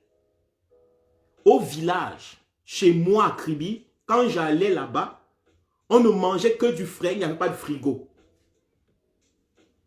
Mais si vous voulez nourrir 30 millions d'habitants, constamment et quotidiennement, vous êtes obligé d'introduire la technologie de conservation.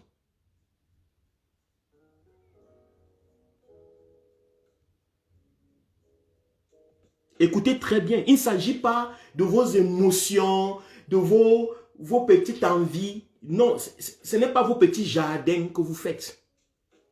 Les petits jardins,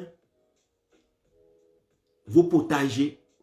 Oui, ça c'est pour vous donner. Et en général, les gens essayent de faire les potagers en Europe derrière leur maison et tout, parce qu'ils vivent dans un milieu où il n'y a même plus de potager, où il n'y a même plus de champs.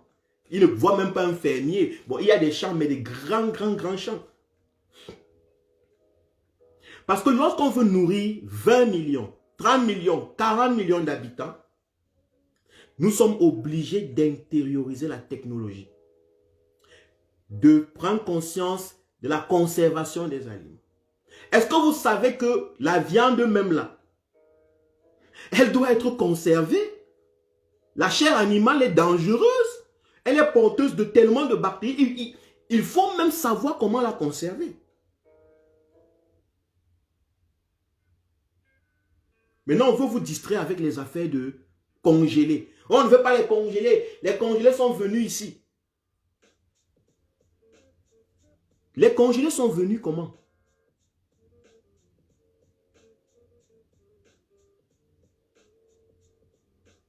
Les congelés sont venus comment? Pourquoi est-ce que le peuple camerounais préfère les congelés? C'est la question qu'on doit se poser. Si les poulets qui n'étaient pas congelés étaient les bons poulets, si les poulets camerounais étaient des congelés, les poulets étaient des bons poulets et accessibles à un million de Camerounais, les Camerounais allaient manger les poulets directement sans les congeler, sans courir vers les poissons congelés, les poulets congelés, tous les trucs congelés là. Le problème est que les congelés viennent arracher le marché à ceux qui ne vendent pas le congelé. Et ceux qui ne vendent pas le congelé ne comprennent pas que le temps est en train de changer. Ça vient en grande quantité, d'abord, et ça coûte moins cher. Les familles africaines sont des familles grandes. La famille africaine, si tu veux nourrir à Noël tes enfants, tes petits-fils et tes machins et tes voisins et tout, tu vas ramasser un carton de cuisses de poulet, disons, à 2500. Alors qu'avec 5000, tu peux pas, tu vas juste acheter un poulet frais, par exemple. Vous allez choisir quoi? Vous avez 5000 entre vos mains. Et vous devez faire le maximum possible pour avoir quelque chose sur la table. Vous allez commencer encore à faire la philosophie que non, ça donne la santé, ça gâte la santé, ça fait ceci, ça fait cela. Non, vous n'allez plus penser comme ça. L'instinct de survie va vous activer. Vous allez chercher le poulet congelé. Donc, comprenez que les gens ne prennent pas le poulet congelé parce que ils ont été dominés par l'Occident. Parce que ils sont, je ne sais pas quoi. Non, les gens prennent le poulet congelé parce que c'est moins cher à leur niveau de vie. Et ça les permet de remplir les bourses et les panses. Au lieu qu'on se braque contre les poulets congelés, nous devons plutôt demander qu'il y ait une politique, exiger des politiques qui sont capables que nous fassions nos poulets congelés. Parce que de toute façon, on va manger congelé. De toute façon, nous allons manger congelé, à moins que nous, on refuse le développement, à moins qu'on refuse la technologie. À moins que nous refusons la technologie.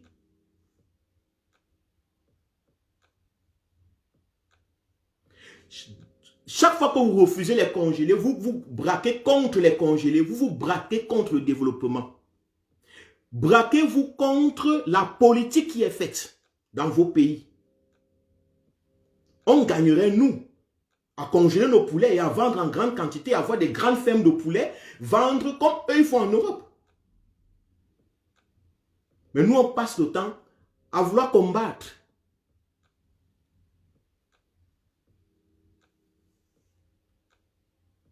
C'est ce que le régime veut qu'on fasse. Le régime veut nous donner des morceaux d'os à croquer. Des morceaux d'os à croquer.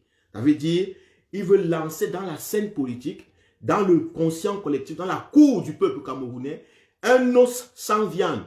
Et on se bat pour croquer. Non, on ne veut pas. On commence à dire, on ne veut pas. Non, les poulets congelés. Les Camerounais meurent de crise cardiaque. Les Camerounais meurent d'AVC. Les Camerounais vont mourir plus d'AVC. Parce qu'ils ne mangent pas. Les Camerounais vont mourir. Oh, si on continue comme ça, là, vous allez mourir comment on peut dire? Mourir de famine. Au 21e siècle. Nous avons besoin d'une industrialisation plus vaste. Nous avons besoin de la technologie plus avancée. Nous avons besoin d'une politique économique qui permet à ce que les produits soient créés chez nous, vendus chez nous, distribués chez nous. Après, quand on a satisfait le marché interne, on exporte. Je ne suis pas un expert en économie. Je ne suis pas un expert en économie. Je veux seulement vous faire comprendre que la lutte contre les congelés est une lutte stupide. Il ne s'agit pas de congeler. Parce que chacun d'entre nous a un congélateur. Depuis que nous sommes, on mange les congelés. Au Cameroun, ce n'est même que ça qu'on mange 80%. Les poissons brisés commencent les poissons congelés. Pourquoi le poulet particulièrement vous touche?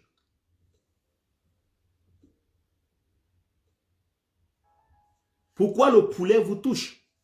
Pourquoi vous ne vous inquiétez pas sur le poisson congelé? Non, le poisson congelé, vous pouvez le bouffer. Même si ça a fait 100 ans au congélateur. En général, vous le mangez pourri. Vous vous attaquez sur un congelé qui fait même parfois un mois, on le tue 3 jours, 2 semaines après, il est sur vos tables.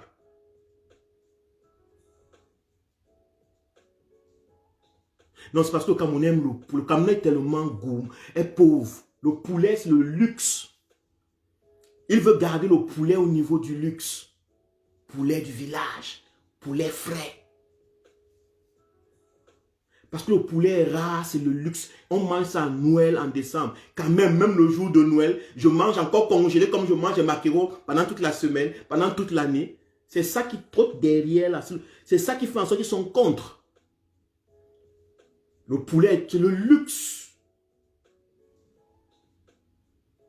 Non, ce n'est pas le luxe. Vous avez décidé de manger les animaux. Vous avez la capacité de les produire en grande quantité. Vous avez la capacité de les conserver.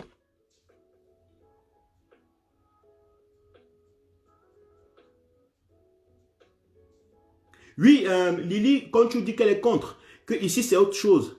Ici, il y a le contrôle. Mais voilà pourquoi je dis que nous devons choisir dans cette lutte et imposer des politiques qui vont permettre le contrôle. On ne peut pas interdire aux gens. On peut dire non, on ne veut pas le poulet congelé. Vous allez manger quoi? Les Camerounais vont manger quoi? Tout ce qui est produit actuellement au pays, sous la politique de M. Biya, tout ce qui est produit ne peut pas nourrir tous les Camerounais. Il faut être objectif. Vous allez manger donc quoi? Pensez à des familles qui n'ont pas l'argent pour acheter les poulets frais, mais qui veulent manger, qui doivent nourrir leurs enfants. N'allez pas dans ces choses avec vos sentiments. Nous devons donc plutôt pointer des politiques, exiger à la tête de nos pays des politiques qui sont capables de prendre en compte le contrôle, la conservation, le contrôle de la conservation, le contrôle, l'industrie, l'industrialisation, de prendre tout ça en compte. Que de combattre pour rien, juste pour combattre, pour dire que non. Parce qu'on se vante que, les Camerounais se vantent beaucoup ils mangent bio.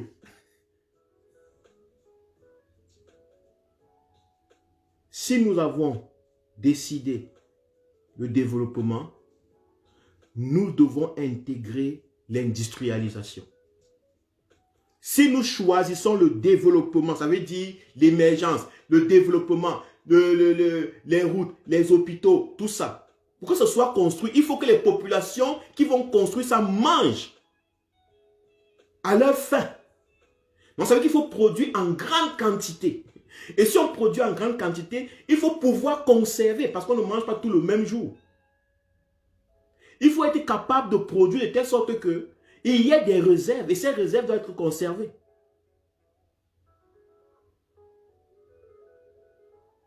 Vous ne pouvez pas nourrir des gens qui vont construire toutes les routes de Yaoundé, du Cameroun, pardon. Toutes les routes du Cameroun, qui vont construire les nouvelles maisons, qui vont urbaniser. Vous n'allez pas les nourrir avec les poulets du village. Les cancers. Le cancer ne se multiplie pas parce qu'on mange les congelés. Sinon, tous les Occidentaux auraient le cancer. Non. Ne mentez pas aux Camerounais. Ne vous mentez pas vous-même. Est-ce que vous savez que ne pas avoir de perspective dans sa vie crée des maladies internes? Est-ce que vous savez que le cancer est parfois une maladie de stress? Le stress crée le cancer. L'angoisse. La peur constante, la peur atroce. Si vous êtes dans le stress 24 sur 24, vous allez tomber malade. Vous aurez des problèmes cardiovasculaires. Vous aurez des problèmes, comment on peut dire, des chocs cervicaux. Vous pouvez développer des maladies, comment on les appelle? Elles ont un nom là. Comme le cancer. Les Camerounais meurent pas de cancer. Les Camerounais meurent de stress, de peur atroce, de manque de perspective.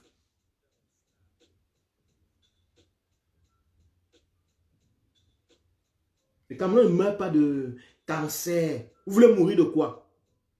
Un jour, vous devez mourir de quelque chose. Disons qu'on ne mange plus les poulets congelés parce que ça donnerait de cancer. Mais la dysenterie va nous tuer. Les mauvaises routes de Yaoundé vont nous tuer. L'alimentation est pour beaucoup. Non, la sous-alimentation est pour beaucoup, pas l'alimentation. La sous-alimentation, pas l'alimentation.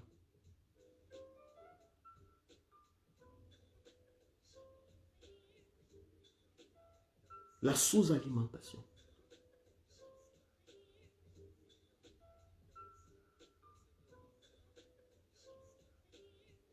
Non, non, chers Camerounais, ne tombez pas dans le piège du régime.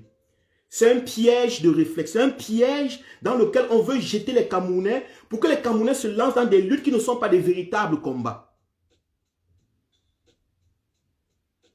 Pour que les Camerounais tournent leur tête dans des luttes qui ne sont pas de véritables combats. Le combat au Cameroun, ce n'est pas le congelé.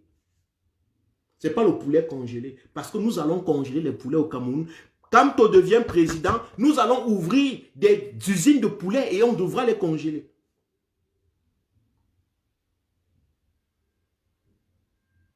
Nous allons congeler les poulets, les poissons, congeler les fruits, congeler tout. On va tout congeler.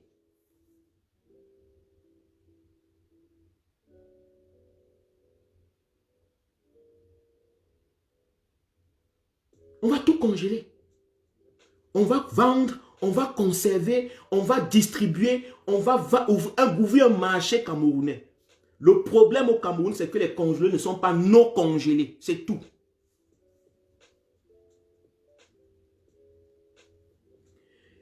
Prenez le poulet, les fermes, les fermiers qui vendent leurs poulets là. Vous leur donnez simplement la capacité de produire en grande quantité et vous les laissez. Eux, ils vont commencer à congeler le poulet. Ceux qui vous vendent les poulets, les poulets du village, là, ou bien comment on appelle ça, les poulets frais, seront les premiers qui vont les conserver. Parce qu'ils sont frais maintenant, parce qu'ils n'ont pas de grande quantité de poulets qu'ils vendent. C'est parce qu'ils vont au marché avec 10 poulets, 20 poulets. Derrière la voiture, ils arrivent au marché, ils liquident les 10. Pendant ce temps, il y a les 200 poulets qui sont au poulailler. S'il est dans un environnement où les gens au nord lui demandent du poulet, les gens au sud, son marché, donc les clients sont au nord, à Garoua, à l'est, à l'ouest, je vous assure, ce n'est pas lui, ce n'est pas vous qui allez lui dire. Il va commencer à développer une structure de congélation, de distribution, de transport, pour que ces produits commencent à aller au nord, au sud, de l'est à l'ouest. Il va oublier toutes vos notions de poulet frais, des trucs de santé, la maladie, a fait ceci, a fait cela.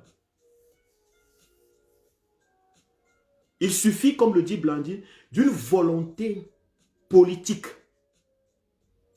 Lorsque la politique n'est pas volontaire, elle vous oriente dans des combats qui vous désaxent des vrais combats.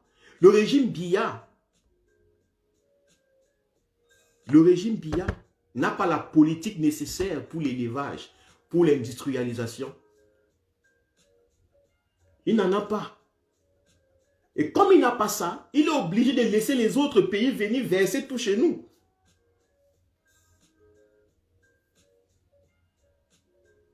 Le régime Biya n'a pas une politique d'industrialisation. La preuve, Lili, quand tu dis, il n'y a pas l'électricité. Mais oui, il n'y a pas d'électricité. Pourquoi vous ne conservez pas? Maintenant, vous mangez donc quoi? Vous mangez ce que les autres ont conservé. Parce qu'eux, ils avaient l'électricité. Les sociétés qui viennent là, les grandes qui viennent avec les cartons et les trucs là, les grandes sociétés, elles ont des grands groupes pour conserver ces poulets. Alors que si on a une politique, si on a des dirigeants qui sont capables d'industrialiser le pays, de mettre, élever la production énergétique du pays, mais ça sera très facile. On ouvre des grandes usines de volailles et puis, comme vous aimez manger les animaux, on met en grande quantité le porc. Le porc même qui est l'animal qui accouche 10 ans, si c'est 10 petits, la truie qui accouche 10, 20 petits en une fois. On n'arrive pas à avoir d'élevage de porc industriel. Au Cameroun, le porc est cher. Le porc est tellement cher qu'on commence déjà à manger le porc importé. Pourtant, c'est le porc. C'est juste ici, ils ont compris que le porc peut produire 10 petits une fois. On les élève pendant 2-3 mois, on injecte, on les nourrit, on les booste et ils produisent la chair et on nourrit les travailleurs, on nourrit les gens. Les gens mangent au moins d'abord. Parce que quand ils mangent d'abord, après ils vont commencer à réfléchir, la bonne nourriture c'est quoi? D'abord les gens doivent même manger.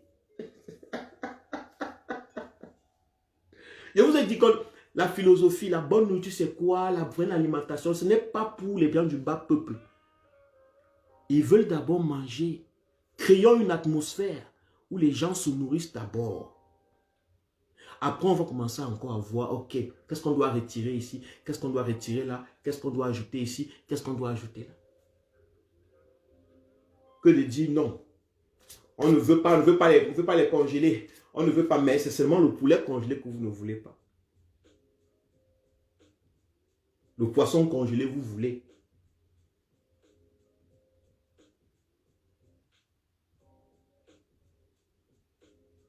Le poisson en général, il est fait de 70% de graisse.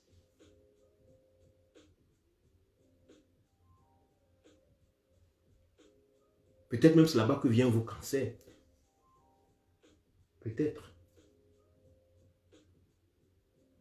Donc, c'est ce que je voulais dire ce soir. Pour terminer, j'espère que j'ai été aussi clair. Si vous avez des questions, des choses que vous ne comprenez pas, faites signe. En attendant, j'ai mis le lien J'aide Cameroun.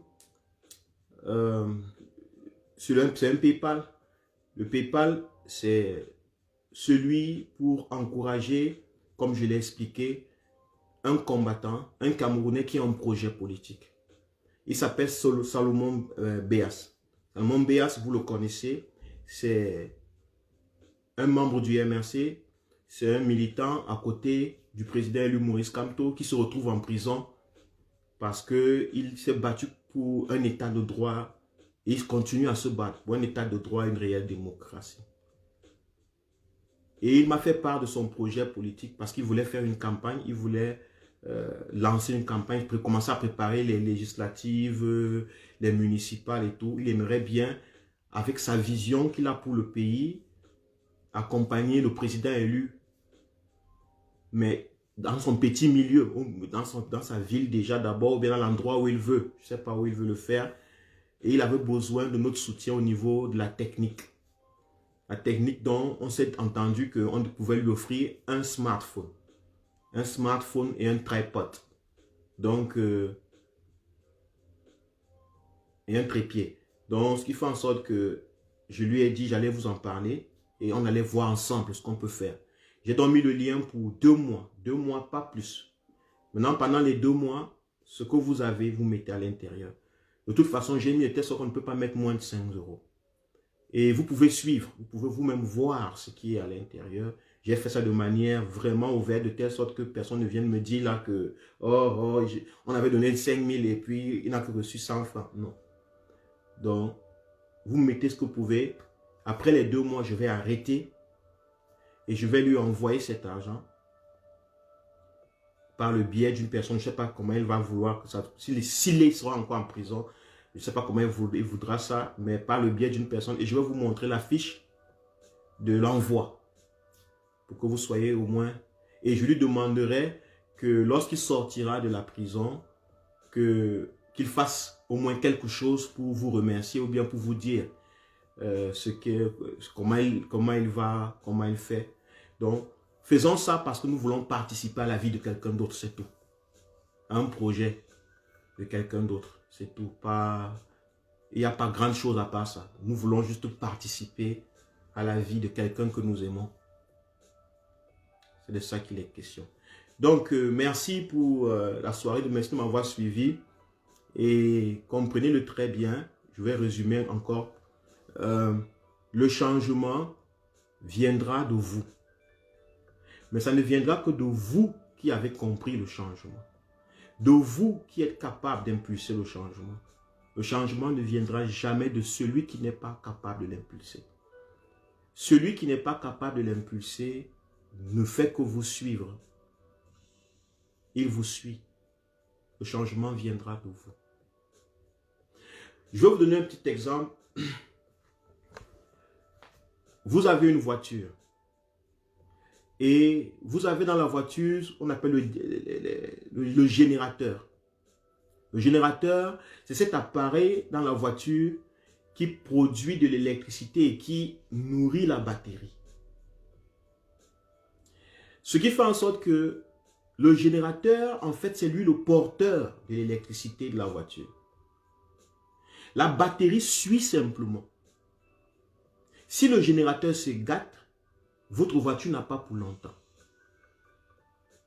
Le peuple camerounais, le bas peuple, le peuple souffreteux, misérable, le peuple vraiment du fond, est comme la batterie. Ils ont un peu d'énergie, mais ils ne peuvent pas tenir la résistance. Ils ne sont pas ceux qui devraient porter la résistance. Ceux qui doivent porter la résistance, c'est la classe moyenne, ceux qui peuvent s'éduquer, ceux qui peuvent réfléchir, ceux qui peuvent se poser des questions, se re-questionner, ceux qui mangent, ceux qui travaillent là, la classe, les politiciens, la société civile, les avocats, les professeurs d'école, machin, c'est eux qui peuvent porter. C'est à eux qu'on doit s'adresser. C'est eux qui devraient être nos cibles. Pourquoi? Parce que c'est eux qui sont les générateurs. Si ils ne donnent pas de l'électricité à la batterie qui est le peuple, le bas peuple, je vous assure, le bas peuple va essayer de vouloir faire 2 marches, là, ils vont tomber. Ils vont rentrer dans les maisons, commencer à tourner au couscous et chercher le nyama.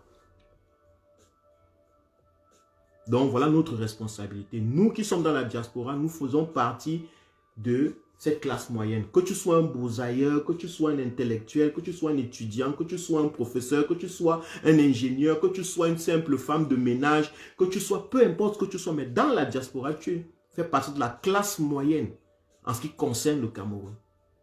Tu peux suivre les lives, tu peux partager, tu peux comprendre, tu peux analyser les choses, tu peux t'engager. Tu as les moyens à un certain niveau pour ça. Ok? Et partageons le message. Le plus important, c'est le code électoral consensuel. En passant, avant de finir, il y a quelque chose que je voulais aussi dire. Ne m'en voulez pas parce que les idées viennent au fur et à mesure que je suis en train de vous parler. Et il y a des gens qui vous disent que le code électoral, est-ce que ça servira à quoi? D'avoir un code électoral et qu'à la fin, le fichier de l'ECAM, ou je ne sais pas quoi, le fichier de l'ECAM, c'est lui qui est valable. Je trouve les personnes qui ont ce genre d'analyse stupides. Le raisonnement est d'un degré tellement basique. Et c'est ça qui est dangereux, c'est que ces personnes ont plus de personnes qui les écoutent. Lorsqu'on dit qu'on nettoie un code électoral, lorsqu'on dit qu'on révise un code électoral, on prend en compte toute cette faute, ces erreurs. Donc, si on révise donc le code électoral, il n'y aura plus que c'est le fichier de l'ECAM qui fait foi. On va changer ça. Donc, pour refuser le projet du peuple camerounais, pour rejeter le projet du président élu Maurice Kamto, pour rejeter le projet de ceux qui ont la bonne foi pour ce pays, on commence à avoir des raisonnements, dire aux gens comment ça ne sert à rien de toute façon, le code électoral, ça sert à quoi? Tant que Biya au pouvoir, on ne pourra rien faire. Tant qu'il y aura ceci. Mais qui vous a dit que le code électoral avait pour but de garder Biya au pouvoir? Le code électoral a pour but de déclasser Biya. Et qui vous a dit que le code électoral veut dire qu'on va aller forcément aux élections? Peut-être la révision du code électoral est le début du soulèvement populaire. Peut-être. Peut-être nous sommes en train de mener le régime en face d'au mur. Il n'aura qu'un choix. Soit le peuple se soulève, soit il change.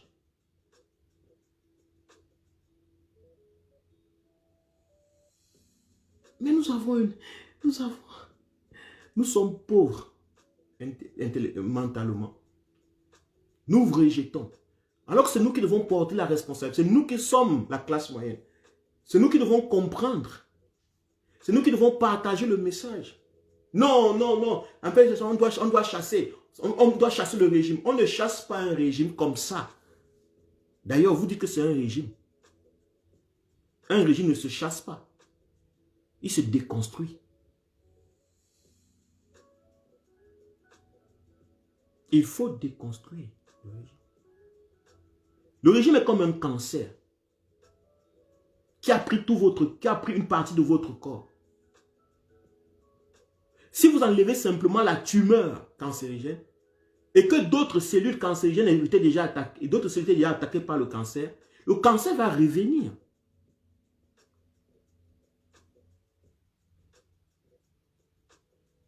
Il faut carrément exploser, il faut carrément shooter tout le corps.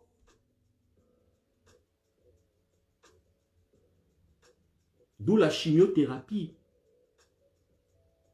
Parce que si c'est que d'autres cellules ont déjà été attaquées par le cancer s'est déjà répandu dans le corps, c'est très difficile. Vous enlevez seulement la petite tumeur, ça ne suffit pas. Le cancer va encore apparaître ailleurs, il y aura une tumeur qui va apparaître ailleurs, il y aura une tumeur qui va apparaître ailleurs. Le régime est comme ça. Donc il faut démonter le régime, il faut le déraciner. Et le déraciner, c'est pas les voies comme ça. Sur les piliers, faire tomber, faire chuter, secouer les piliers qui le tiennent debout.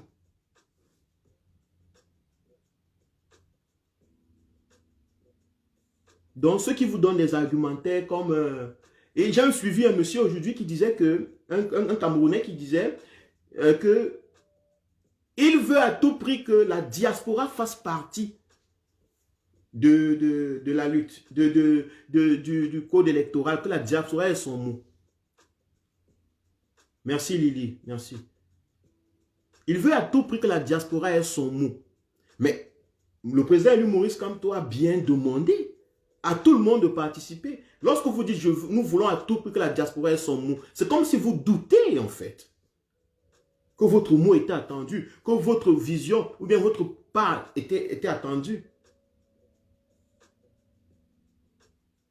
Toujours en train de donner l'impression, quand vous ne voulez pas quelque chose, dites je ne veux pas. Ne faites pas. Parce que vous communiquez la négativité aux Camerounais. Si vous ne voulez pas quelque chose, dites je ne suis pas pour.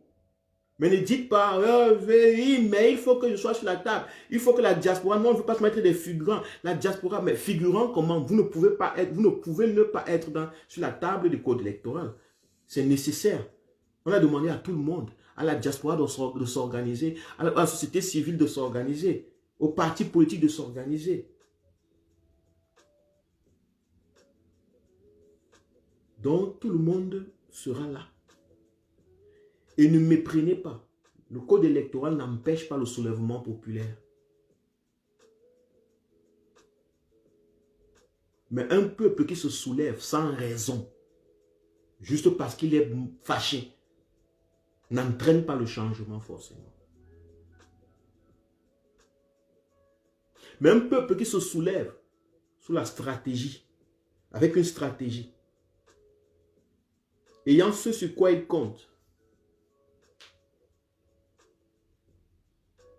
lorsque le régime tombe, on sait directement qu'est-ce qu'on doit faire. Il n'y a pas de temps à perdre.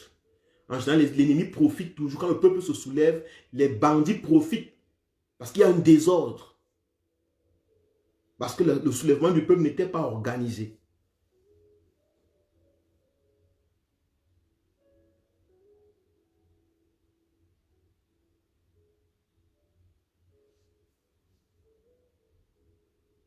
Et le président Louis Maurice Kamto veut l'organiser.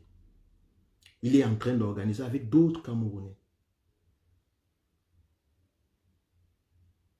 Le passage de l'ancien régime au nouveau régime, le président est lui en train de l'organiser. Quand je dis régime, au nouveau gouvernement, du passage du Cameroun, du renouveau au Cameroun, de la renaissance, est en train d'être organisé. Ayez confiance. Tout ce que vous devez faire, c'est d'expliquer pourquoi c'est important. Pourquoi c'est important. Pourquoi c'est important. Pourquoi c'est important. Merci, c'était Kwale. Merci à tout le monde qui était là. Jeannette, Lily, Blandine, Berlise, Cocovan, tout ce beau monde. Tout ce beau monde. Merci, merci, merci, merci, merci, merci, merci. Merci beaucoup à vous. Alphonse.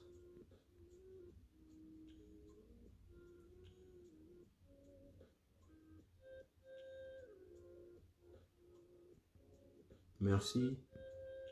Merci à tout le monde. Merci, c'était gentil. On se prend la prochaine. Hein? Ok?